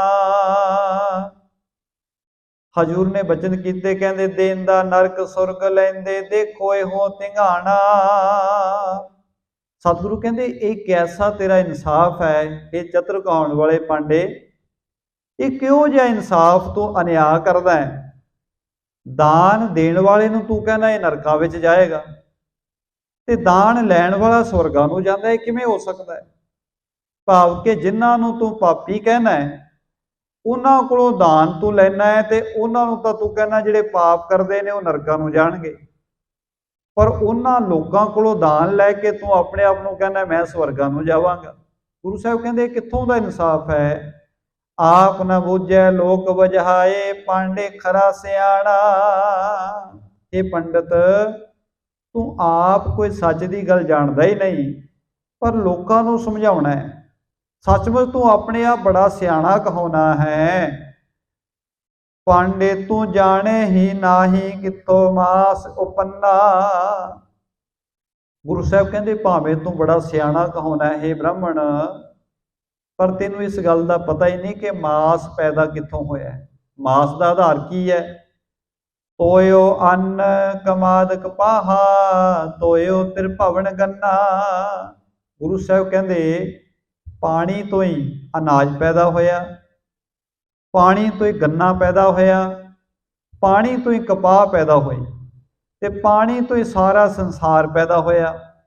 ਤੇ ਸਾਹਿਬ ਕਹਿੰਦੇ ਤੋਆ ਆਖੈ ਹਾਂ ਬਹੁ ਵਿਧ ਅੱਛਾ, ਤੋਏ ਬਹੁਤ ਬੇਕਾਰਾ। ਗੁਰੂ ਸਾਹਿਬ ਕਹਿੰਦੇ ਪਾਣੀ ਆਖਦਾ, ਕਹਿੰਦਾ ਮੈਂ ਬਹੁਤ ਚੰਗਾ। ਪਾਣੀ ਦੇ ਭਾਵੇਂ ਬਹੁਤ ਸਾਰੇ ਰੂਪ ਨੇ, ਤੇ ਸਾਹਿਬ ਕਹਿੰਦੇ ਭਾਈ ਪਾਣੀ ਤਾਂ ਕਹੀ ਜਾਂਦਾ ਮੈਂ ਚੰਗਾ ਹਾਂ, ਕਿਉਂਕਿ ਪਾਣੀ ਤੋਂ ਹੀ ਸਾਰਾ ਕੁਝ ਪੈਦਾ ਹੋਇਆ। ਗੰਨਾ ਵੀ ਪਾਣੀ ਤੋਂ ਹੀ ਪੈਦਾ ਹੋਇਆ ਹੈ, ਮਨੁੱਖ ਵੀ ਪਾਣੀ ਤੋਂ ਹੀ ਪੈਦਾ ਹੋਏ ਨੇ, ਸਾਰੇ ਕਾਸੇ ਦਾ ਆਧਾਰ ਪਾਣੀ ਹੋਈ ਹੈ। ਇਤੇ ਰਾਸ ਛੋੜ ਹੋਵੇ ਸੰਨਿਆਸੀ, ਨਾਨਕ ਕਹੈ ਵਿਚਾਰਾ। ਗੁਰੂ ਨਾਨਕ ਸਾਹਿਬ ਮਹਾਰਾਜ ਕਹਿੰਦੇ ਭਾਈ ਜਿੰਨਾ ਕੁਝ ਵੀ ਪੈਦਾ ਹੋਇਆ ਸਾਰਿਆਂ ਦਾ ਆਧਾਰ ਪਾਣੀ ਹੈ। ਹੁਣ ਬੰਦਾ ਚਸਕਿਆਂ ਦਾ ਗੁਲਾਮ ਹੋਇਆ, ਵਰਤੋਂ ਕਰਦਾ ਬੇਅੰਤ ਪਦਾਰਥਾਂ ਦੀ, ਜਿਹੜੇ ਸਾਰੇ ਪਾਣੀ ਤੋਂ ਪੈਦਾ ਹੋਏ ਨੇ। ਕੋਈ ਬੰਦਾ ਕਹਿੰਦਾ ਮੈਂ ਸ਼ਾਕਾਹਾਰੀ ਹਾਂ, ਕੋਈ ਕਹਿੰਦਾ ਮੈਂ ਮਾਸਾਹਾਰੀ। ਇਸ ਝਗੜੇ ਵਿੱਚ ਪਏ ਹੋਏ ਨੇ। ਗੁਰੂ ਸਾਹਿਬ ਕਹਿੰਦੇ ਅਸਲ ਵਿੱਚ ਜੇ ਬੰਦਾ ਚਸਕਿਆਂ ਦਾ ਤਿਆਗ ਕਰੇ, ਸਵਾਦਾਂ ਦੀ ਗੁਲਾਮੀ ਨੂੰ ਤਿਆਗ ਦੇਵੇ, ਜਿਹੜੇ ਰਾਸਕਸ ਨੇ ਇਹਨਾਂ ਨੂੰ ਤਿਆਗੇਗਾ ਤਾਂ ਹੀ ਗੁਰੂ ਸਾਹਿਬ ਕਹਿੰਦੇ ਬੰਦਾ ਅਸਲ ਵਿੱਚ ਸੰਨਿਆਸੀ ਹੋ ਸਕਦਾ ਹੈ, ਵਾਹਿਗੁਰੂ ਪ੍ਰਮਾਤਮਾ ਜੀ ਦੇ ਨਾਲ ਜੁੜ ਸਕਦਾ ਹੈ। ਨਹੀਂ ਤਾਂ ਚਸਕਿਆਂ ਦਾ ਗੁਲਾਮ ਹੋਇਆ ਮਨੁੱਖ ਚਸਕਿਆਂ ਦੇ ਵਿੱਚ ਹੀ ਫਸਿਆ ਰਹਿ ਜਾਂਦਾ ਹੈ ਤੇ ਵਾਹਿਗੁਰੂ ਦੇ ਨਾਮ ਨਾਲ ਪ੍ਰੇਮ ਨਹੀਂ ਪੈਂਦਾ। ਆਪਾਂ ਗੁਰੂ ਕੀ ਬਾਣੀ ਦੇ ਬਚਨ ਵੀ ਪੜ੍ਹਦੇ ਹਾਂ। ਸਾਹਿਬ ਨੇ ਕਿਹਾ ਕਿਸੇ ਨੂੰ ਸੋਨੇ ਦਾ ਚਸਕਾ ਹੈ, ਭਾਵ ਕੇ ਰਸ ਹੈ, ਕਿਸੇ ਨੂੰ ਚਾਂਦੀ ਦਾ ਹੈ, ਕਿਸੇ ਨੂੰ ਘੋੜਿਆਂ ਦਾ ਹੈ, ਕਿਸੇ ਨੂੰ ਸੋਹਣੇ ਘਰਾਂ ਦਾ ਚਸਕਾ ਹੈ। ਬੇਅੰਤ ਤਰ੍ਹਾਂ ਦੇ ਚਸਕੇ ਬੰਦੇ ਨੂੰ ਲੱਗੇ ਹੋਏ ਨੇ ਤੇ ਸਾਹਿਬ ਕਹਿੰਦੇ ਇੰਨੇ ਚਸਕਿਆਂ ਵਿੱਚ ਫਸੇ ਹੋਏ ਬੰਦੇ ਰੱਬ ਦੇ ਪ੍ਰੇਮ ਦਾ ਰੰਗ ਤੈਨੂੰ ਕਿਵੇਂ ਚੜੇ? ਨਾਮ ਦਾ ਰਸ ਕਿੱਥੋਂ ਆਵੇ? ਕਿਉਂਕਿ ਚਸਕੇ ਤਾਂ ਹੋਰ ਹੀ ਬਹੁਤ ਨੇ। ਰਸ ਸੋਇਨਾ, ਰਸ ਰੂਪਾ ਕਾਮਣ, ਰਸ ਪਰਮਲ ਕੀ ਵਾਸ, ਰਸ ਘੋੜੇ, ਰਸ ਸੇਜਾ ਮੰਦਰ, ਰਸ ਮੀਠਾ, ਰਸ ਮਾਸ, ਇਤੇ ਰਸ ਸਰੀਰ ਕੇ ਕਹਿ ਘਟ ਨਾਮ ਨਿਵਾਸ। ਸਤਿਗੁਰੂ ਕਹਿੰਦੇ ਦੱਸੋ ਭਾਈ ਕਿਹੜੇ ਹਿਰਦੇ ਵਿੱਚ ਫਿਰ ਵਾਹਿਗੁਰੂ ਜੀ ਦਾ ਨਾਮ ਟਿਕੇ? ਕਿਉਂਕਿ ਹੋਰ ਹੀ ਚਸਕੇ ਬਹੁਤ ਬੰਦੇ ਨੂੰ ਪਏ ਹੋਏ। ਬੰਦਾ ਇੱਕ ਗੱਲ ਦਾ ਝਗੜਾ ਪਾ ਕੇ ਬੈਠ ਜਾਂਦਾ ਹੈ, ਪਰ ਜਿਹੜੀ ਅਸਲੀਅਤ ਹੈ ਕਿ ਪ੍ਰਮਾਤਮਾ ਜੀ ਦੇ ਸਿਮਰਨ ਨਾਲ ਪ੍ਰੇਮ ਪਵੇ, ਰੱਬ ਦੇ ਘਰ ਦੇ ਸੱਚੇ ਗਿਆਨ ਨਾਲ ਪ੍ਰੇਮ ਪਵੇ, ਬੰਦਾ ਉਹਦੇ ਵੱਲ ਧਿਆਨ ਨਹੀਂ ਦਿੰਦਾ, ਹੋਰ ਝਗੜਿਆਂ ਵਿੱਚ ਪਿਆ ਰਹਿੰਦਾ ਹੈ। ਤੇ ਗੁਰੂ ਸਾਹਿਬ ਜੀ ਨੇ ਇਸ ਤਰ੍ਹਾਂ ਪਾਵਨ ਸ਼ਬਦ ਉਚਾਰਨ ਕਰਕੇ ਸਮਝਾਇਆ। ਚੌਪਈ ਮਾਸ ਮਾਸ ਕਰਕੇ ਅਗਿਆਨੀ, ਮੂਰਖ ਝਗੜੈ ਆਨ ਗੁਮਾਨੀ। ਮੂਰਖ ਤੇ ਅਗਿਆਨੀ ਲੋਕ ਬੜੇ ਹੰਕਾਰ ਵਿੱਚ ਆ ਕੇ ਮਾਸ ਮਾਸ ਕਰਕੇ ਝਗੜਾ ਕਰਦੇ ਨੇ, ਕਿਉਂਕਿ ਇਹ ਐਸਾ ਝਗੜਾ ਹੈ ਜਿਹੜੇ ਮਾਸ ਖਾਂਦੇ ਨੇ ਉਹਨਾਂ ਕੋਲੇ ਹਜ਼ਾਰਾਂ ਦਲੀਲਾਂ ਨੇ ਮਾਸ ਖਾਣ ਦੇ ਪੱਖ ਵਿੱਚ, ਜਿਹੜੇ ਨਹੀਂ ਖਾਂਦੇ ਉਹਨਾਂ ਕੋਲੇ ਭਾਈ ਆਪਣੀਆਂ ਦਲੀਲਾਂ ਨੇ। ਇੱਥੇ ਇੱਕ ਝਗੜਾ ਹੀ ਪੈਦਾ ਹੁੰਦਾ ਹੈ। ਤੇ ਗੁਰੂ ਸਾਹਿਬ ਕਹਿੰਦੇ ਗਿਆਨ ਬੈਣ ਕੋ ਸਮਝੇ ਨਾਹੀ, ਰਚੇ ਦਮ ਨਿਜ ਮਾਨ ਵਧਾਹੀ। ਗਿਆਨ ਦੇ ਬਚਨਾਂ ਨੂੰ ਬੰਦਾ ਸਮਝ ਕੇ ਰਾਜੀ ਨਹੀਂ, ਬੰਦਾ ਹੰਕਾਰ ਵਧਾ ਰਿਹਾ ਹੈ। ਇਸ ਗੱਲ ਦੇ ਉੱਤੇ ਵਿਚਾਰ ਕਰਕੇ ਚਰਚਾ ਕਰ ਕਰਕੇ ਆਪਣਾ ਮਾਣ ਵਧਾਈ ਜਾਂਦਾ ਹੈ। ਆਤਮ ਰੂਪ ਭੁਲਾਵਣ ਜੋਈ, ਲਖੈ ਸਤਿ ਨਾਮ ਖਸੋਈ। ਜਿਹੜੇ ਆਤਮਾ ਨੂੰ ਭੁੱਲੇ ਹੋਏ ਨੇ, ਪ੍ਰਮਾਤਮਾ ਨੂੰ ਭੁੱਲੇ ਹੋਏ ਨੇ, ਉਹ ਸਰੀਰ ਨੂੰ, ਮਾਸ ਨੂੰ ਸਭ ਕੁਝ ਸਮਝੀ ਜਾਂਦੇ ਨੇ। ਆਤਮਾ ਕੀਨੋ ਕਾਲ ਨਿਰਾਲਾ, ਲਿਪੇ ਨਾ ਕਹਿਤੇ ਰਹਿ ਤੋ ਜਾਲਾ। ਗੁਰੂ ਸਾਹਿਬ ਕਹਿੰਦੇ ਭਾਈ ਜਿਨ੍ਹਾਂ ਨੂੰ ਸਮਝ ਨਹੀਂ ਹੈ ਉਹ ਤਿੰਨਾਂ ਕਾਲਾਂ ਦੇ ਵਿੱਚ ਹੀ ਆਤਮਾ ਤੋਂ ਜਾਣੂ ਨਹੀਂ ਹੁੰਦੇ। ਉਹਨਾਂ ਨੂੰ ਇਹ ਨਹੀਂ ਸਮਝ ਆਉਂਦੀ ਕਿ ਆਤਮਾ ਜਿਹੜੀ ਹੈ ਬਿਲਕੁਲ ਨਿਰਮਲ ਰਹਿੰਦੀ ਹੈ, ਇਹ ਕਿਸੇ ਤਰ੍ਹਾਂ ਮੈਲੀ ਨਹੀਂ ਹੁੰਦੀ, ਇਹਨੂੰ ਕੋਈ ਪਾਪ ਪੁੰਨ ਨਹੀਂ ਲੱਗਦਾ। ਮਨੁੱਖ ਹੋਰ ਹੀ ਝਗੜਿਆਂ ਵਿੱਚ ਪੈ ਕੇ ਜੀਵਨ ਖਰਾਬ ਕਰੀ ਜਾਂਦਾ ਹੈ। ਦੇਹ ਅਸਤ ਦਿਸੇ ਵਿਦਤਾਈ, ਆਏ ਜੀ ਪਰਾ ਲਵ ਦੇ ਅਨੁਸਾਰੀ। ਸਤਿਗੁਰੂ ਕਹਿੰਦੇ ਦੇਹ ਇੱਕ ਦਿਨ ਖਤਮ ਹੋ ਜਾਂਦੀ ਹੈ ਤੇ ਪਰਾ ਲਵ ਦੇ ਅਨੁਸਾਰ, ਆਪਣੇ ਕਰਮਾਂ ਦੇ ਅਨੁਸਾਰ ਜੀਵ ਸੰਸਾਰ ਤੇ ਆਈ ਜਾਈ ਜਾਂਦਾ ਹੈ। ਲਖ ਕੈ ਸ਼ਾਸਤਰ ਬਿਦ ਸੰਜੋਤਾ, ਹਵੈ ਨਿਰਸੰਕ ਬਣੇ ਸੋ ਭੁਗਤਾ। ਪਰਮਾਤਮਾ ਜੀ ਦੇ ਨਾਮ ਵਿੱਚ ਜੁੜਿਆ ਹੀ ਆਤਮਾ ਦਾ ਭਲਾ ਹੁੰਦਾ ਹੈ, ਆਤਮਾ ਮੁਕਤ ਹੋ ਜਾਂਦੀ ਹੈ। ਜਿੰਨਾ ਚਿਰ ਜੀਵ ਪਰਮਾਤਮਾ ਜੀ ਦੇ ਨਾਮ ਰੰਗ ਵਿੱਚ ਆਪਣੇ ਆਪ ਨੂੰ ਰੰਗਦਾ ਨਹੀਂ, ਉਹਨਾਂ ਚਿਰ ਬੰਦੇ ਦੇ ਜੀਵਨ ਵਿੱਚੋਂ ਮੈਲ ਨਹੀਂ ਨਿਕਲਦੀ। ਅਰ ਜੇ ਹੈ ਮੂਰਖ ਗਿਆਨੀ, ਦਮ ਵੈਸਨੋ ਜਿਉ ਵਿਦ ਠਾਨੀ। ਗੁਰੂ ਸਾਹਿਬ ਨੇ ਸਮਝਾਇਆ ਕਿ ਜਿਹੜੇ ਮੂਰਖ ਤੇ ਅਗਿਆਨੀ ਲੋਕ ਨੇ ਉਹ ਆਪਣੇ ਆਪ ਨੂੰ ਵੈਸਨੋ ਕਹਾਉਂਦੇ ਨੇ ਤੇ ਕਹਿੰਦੇ ਨੇ ਜੀ ਅਸੀਂ ਮਾਸ ਦੀ ਬਿਲਕੁਲ ਵਰਤੋਂ ਨਹੀਂ ਕਰਦੇ। ਸਤਿਗੁਰੂ ਕਹਿੰਦੇ ਇਸ ਚੀਜ਼ ਦਾ ਹੰਕਾਰ ਕਰਕੇ ਝਗੜਾ ਪਾਈ ਰੱਖਦੇ ਨੇ। ਮਾਸ ਪਿਖੇ ਦਿਨ ਨਾਕ ਦਬਾਵੇ, ਨਿਸਪਰਤੀਏ ਸੋ ਕੇਲ ਕਰਾਵੇ। ਇਹੋ ਜਿਹੇ ਦਿਖਾਵਾ ਕਰਨ ਵਾਲੇ ਤੇ ਪਖੰਡੀ ਲੋਕ ਦਿਨ ਦੇ ਸਮੇਂ ਜੇ ਕਿਤੇ ਮਾਸ ਵੇਖ ਲੈਣ ਤਾਂ ਨੱਕ ਘੁੱਟ ਲੈਂਦੇ ਹਨ। ਕਹਿੰਦੇ ਮਾਸ ਜਿਹੜਾ ਹੈ ਬਿਲਕੁਲ ਅਪਵਿੱਤਰ ਹੈ, ਪਰ ਕਹਿੰਦੇ ਰਾਤ ਹੁੰਦਿਆਂ ਹੀ ਮਾਸ ਦੇ ਨਾਲ ਹੀ ਬੇਅੰਤਰਾਂ ਦੇ ਭੋਗ ਭੋਗਦੇ ਨੇ, ਭਾਵ ਕਿ ਭੈੜੇ ਕਰਮ ਕਰਦੇ ਨੇ। ਲੋਚਨ ਸਮਾਤ ਹਿਰਦੇ ਜਿਸ ਨਾਹੀ, ਮਿਸੇ ਵਾਸਨਾ ਅੰਧ ਕਮਾਹੀ। ਜਿਨ੍ਹਾਂ ਕੋਲੇ ਗਿਆਨ ਦੀਆਂ ਅੱਖਾਂ ਹੈ ਨਹੀਂ, ਜਿਨ੍ਹਾਂ ਕੋਲ ਸਮਝ ਹੈ ਨਹੀਂ, ਵਿਸੇ ਵਿਕਾਰਾਂ ਵਿੱਚ ਪਏ ਹੋਏ, ਵਿਕਾਰਾਂ ਦੀ ਗੰਦਗੀ 'ਚ ਪਏ ਹੋਏ ਨੇ। बहर मास को जाने मंदा, छप कर भोगे है दुख दुंदा। कहते बाहर के मास नूं तां माड़ा समझिया जाता है, जिस तरह वो झगड़ा कर रहे हैं गुरु साहब के नाल कि तुसीं ये मास क्यों रखिया। गुरु साहब कहते धर्म के नाम के उत्ते लोग बाहर के मास नूं माड़ा समझते हैं, पर लुक छिप के कहते अंदरले चस्कियां की पूर्ति करते हैं, जिहड़े विकार अंदर चल रहे हैं। जिन नर ज्ञानी दुख धारा, पाप सैत जे करे आहारा। अज्ञानी मनुख बस इसे गल ते झगड़ा करी जाते हैं, परमात्मा जी के नाम तो उहदे ज्ञान तो वांझे रह जाते हैं। जे ज्ञानी तन हंतन सायन, अर हार जो साहिज सुभाएक। जिहड़े रब दे प्यारे ने, जिन्हां ने हंकार नूं दूर कर दिता है, वो रब दे प्रेम विच ही सहज सुभाए अपना भोजन छकदे ने। परा लब्ध लख पावै सो, ताको पाप न पुण्य को। जिहड़े रब दे प्यारे ने वो परा लब्ध दे अनुसार जिहड़ा भोजन मिलदा वो छकदे ने, ते इहदे विच कोई पाप पुण्य नहीं मनना करदे। लिखियो पुराण कते बनमासा, मास संग पूजे सुरमासा। साहब ने समझाया कि पुराणा ते किताबां विच भी मास बारे लिखिया होया है, ते मास दे नाल ही बहुत सारे देवतियां की पूजा भी हुंदी रही है। काज विवाहक जे सब हे, बिना मास ते स्वैन सब हे। सतगुरु कहते किन्ने सारे कारज दुनिया विच ऐसे ने जिहड़े मास तो बिना शोभदे नहीं हैं। हुण क्योंकि जिहड़े सामने बैठे ने गुरु साहब जी दे, जिहड़े चर्चा कर रहे हैं, वो अपने आप नूं वैष्णो दस रहे हैं, ते वैष्णो होण दा उन्हां नूं बहुत वड्डा माण है। वो कहंदे ने जी असीं बहुत वड्डे पुण्य कर्मां वाले हैं। ते गुरु साहब जी उन्हां नूं समझाउंदे ने, भलिओ जे वाहिगुरू दे नाम नाल प्रेम नहीं, सच दे नाल ज्ञान नहीं, सच दी समझ तुहानूं नहीं है, गुरु दी मद तुहाडे कोल नहीं है, तां जिहड़ा दिखावे दा अहंकार है तुहाडे मन विच कि असीं बहुत वड्डे वैष्णो आ, ये किसी काम दा नहीं।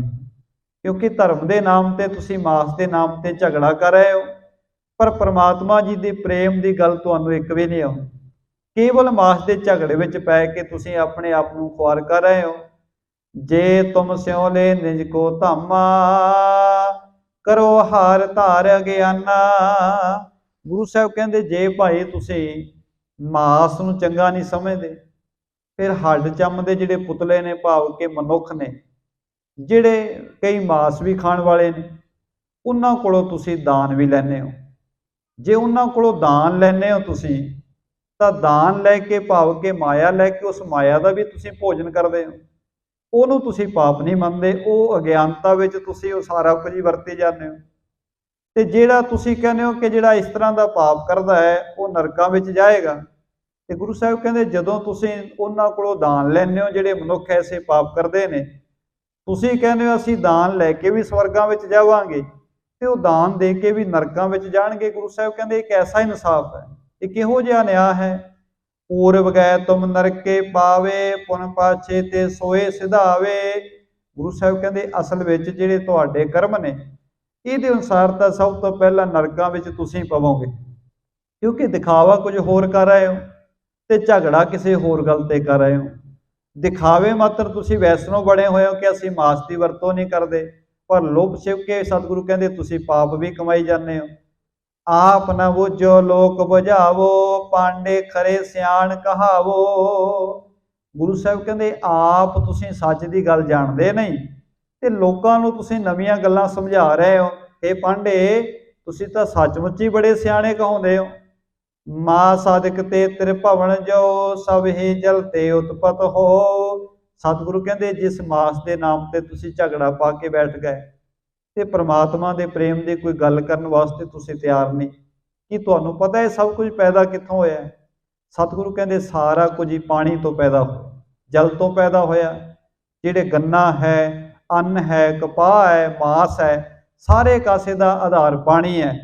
जो त्यागे जल के रस रासे, सो पंडित है हवे सन्यासी।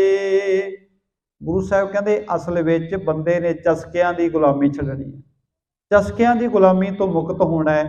जिहड़ा ये चस्कियां के रस तो मुक्त हो गया, वो पंडित भी हो जाता है, वो सन्यासी भी हो जाता है। दम धार तुम जग बिरमाया, आगे पावो बहुत सजाया। ਗੁਰੂ ਸਾਹਿਬ ਕਹਿੰਦੇ ਤੁਸੀਂ ਪਖੰਡ ਧਾਰਨ ਕਰਕੇ ਪਖੰਡ ਫੈਲਾ ਕੇ ਸੰਸਾਰ ਨੂੰ ਭਰਮਾਂ ਵਿੱਚ ਪਾ ਰੱਖਿਆ। ਇੱਕ ਪਾਸੇ ਤੁਸੀਂ ਇਸ ਤਰ੍ਹਾਂ ਦੇ ਝਗੜੇ ਪਾ ਕੇ ਬੈਠ ਗਏ ਹੋ, ਕਿਉਂਕਿ ਅੱਜ ਵੀ ਜਿਹੜੇ ਹਿੰਦੂ ਧਰਮ ਦੇ ਧਾਰਮਿਕ ਸਥਾਨ ਨੇ, ਜਿਵੇਂ ਬਿੰਦਰਾਵਨ ਹੋ ਗਿਆ, ਮਥੁਰਾ ਹੋ ਗਿਆ, ਅੱਜ ਵੀ ਉੱਥੇ ਮਾਸ ਦਾ ਕੀ ਮਿਲਣਾ? ਜੇ ਮਾਰਕੀਟ ਵਿੱਚ ਜਾਓਗੇ ਉੱਥੇ ਲਸਣ ਵੀ ਨਹੀਂ ਮਿਲਦਾ, ਪਿਆਜ਼ ਵੀ ਨਹੀਂ ਮਿਲਦਾ। ਉਹ ਕਹਿੰਦੇ ਨੇ ਇਹ ਵੀ ਜਿਹੜਾ ਭੋਜਨ ਹੈ ਇਹ ਵੀ ਚੰਗਾ ਨਹੀਂ। ਹੁਣ ਬਾਹਰ ਦਿਖਾਵੇ ਮਾਤਰ ਤਾਂ ਇੰਨੀਆਂ ਪਾਬੰਦੀਆਂ ਹਨ, ਪਰ ਪਰਦੇ ਪਿੱਛੇ ਜਿਹੜਾ ਗੁਰੂ ਸਾਹਿਬ ਨੇ ਸੱਚ ਬਿਆਨ ਕੀਤਾ ਹੈ ਕਿ ਬੰਦਾ ਬਾਹਰੋਂ ਤਾਂ ਦਿਖਾਵੇ ਮਾਤਰ ਇਸ ਤਰ੍ਹਾਂ ਧਰਮ ਦੀ ਪਾਬੰਦੀ ਲਾ ਦਿੱਤੀ, ਪਰ ਸਤਿਗੁਰੂ ਕਹਿੰਦੇ ਦੂਜੇ ਪਾਸੇ ਉਹ ਵਰਤੋਂ ਕਰਨ ਵਾਲੇ, ਉਹ ਜੇ ਪਾਪ ਕਰਨ ਵਾਲਿਆਂ ਕੋਲ ਬੰਦਾ ਦਾਨ ਵੀ ਲਈ ਜਾਂਦਾ ਤੇ ਆਪਣੇ ਚਸਕਿਆਂ ਦੀ ਪੂਰਤੀ ਵਾਸਤੇ ਬੰਦਾ ਲੁਕ ਛਿਪ ਕੇ ਉਹ ਪਾਪ ਵੀ ਕਮਾਈ ਜਾਂਦਾ। ਤੇ ਗੁਰੂ ਸਾਹਿਬ ਕਹਿੰਦੇ ਜਿਹੜਾ ਪਖੰਡ ਹੈ, ਇਸ ਤਰ੍ਹਾਂ ਦਾ ਪਖੰਡ ਕਰਨ ਵਾਲਾ ਮਨੁੱਖ ਜਿਹੜਾ ਹੈ, ਅੱਗੇ ਜਾਵੋ ਬਹੁਤ ਸਜ਼ਾਇਆ, ਉਸ ਮਨੁੱਖ ਨੂੰ ਤਾਂ ਸਜ਼ਾਵਾਂ ਹੀ ਮਿਲਣਗੀਆਂ। ਉਹ ਮਨੁੱਖ ਕਦੇ ਵੀ ਸਜ਼ਾਵਾਂ ਤੋਂ ਬਚ ਨਹੀਂ ਸਕਦਾ ਜਿਹੜਾ ਦਿਖਾਵਾ ਕੁਝ ਹੋਰ ਕਰਦਾ ਹੈ ਤੇ ਅਸਲ ਵਿੱਚ ਅੰਦਰੋਂ ਕਿਸੇ ਹੋਰ ਰਸਾ ਕਿਸਮ ਦਾ ਗੁਲਾਮ ਹੈ। ਇਸ ਤਰ੍ਹਾਂ ਗੁਰੂ ਸਾਹਿਬ ਜੀ ਕੁਰੂਕਸ਼ੇਤਰ ਦੀ ਧਰਤੀ ਤੇ ਉਹਨਾਂ ਪੰਡਤਾਂ ਦੇ ਨਾਲ ਵਿਚਾਰ ਚਰਚਾ ਕਰ ਰਹੇ ਨੇ। ਆਓ ਅਗਲਾ ਜਿਹੜਾ ਪ੍ਰਸੰਗ ਹੈ ਆਪਾਂ ਕੱਲ ਦੇ ਦੀਵਾਨ ਵਿੱਚ ਵਿਚਾਰਨਾ ਕਰਾਂਗੇ। ਸਤਿਗੁਰੂ ਕਿਰਪਾ ਕਰਨ, ਰਹਿਮਤਾਂ ਕਰਨ, ਸਾਨੂੰ ਵੀ ਆਪਣੀ ਮੱਤ ਦੇ ਕੇ ਆਪਣੇ ਚਰਨਾਂ ਨਾਲ ਜੋੜ ਲੈਣ। ਭੁੱਲੇ ਹੋਇਆਂ ਨੂੰ ਗੁਰੂ ਸਾਹਿਬ ਜੀ ਸਾਨੂੰ ਰਾਹੇ ਪਾ ਲੈਣ, ਤਾਂ ਜੋ ਸਾਡੇ ਲੋਕ ਸੁਖੀਏ ਤੇ ਪਰਲੋਕ ਸੇਲੇ ਹੋ ਸਕਣ। ਜੀ ਹੋਈਆਂ ਭੁੱਲਾਂ ਦੀ ਖਿਮਾ ਪ੍ਰੇਮ ਨਾਲ ਆਖੋ ਜੀ। ਵਾਹਿਗੁਰੂ ਜੀ ਕਾ ਖਾਲਸਾ, ਵਾਹਿਗੁਰੂ ਜੀ ਕੀ ਫਤਿਹ।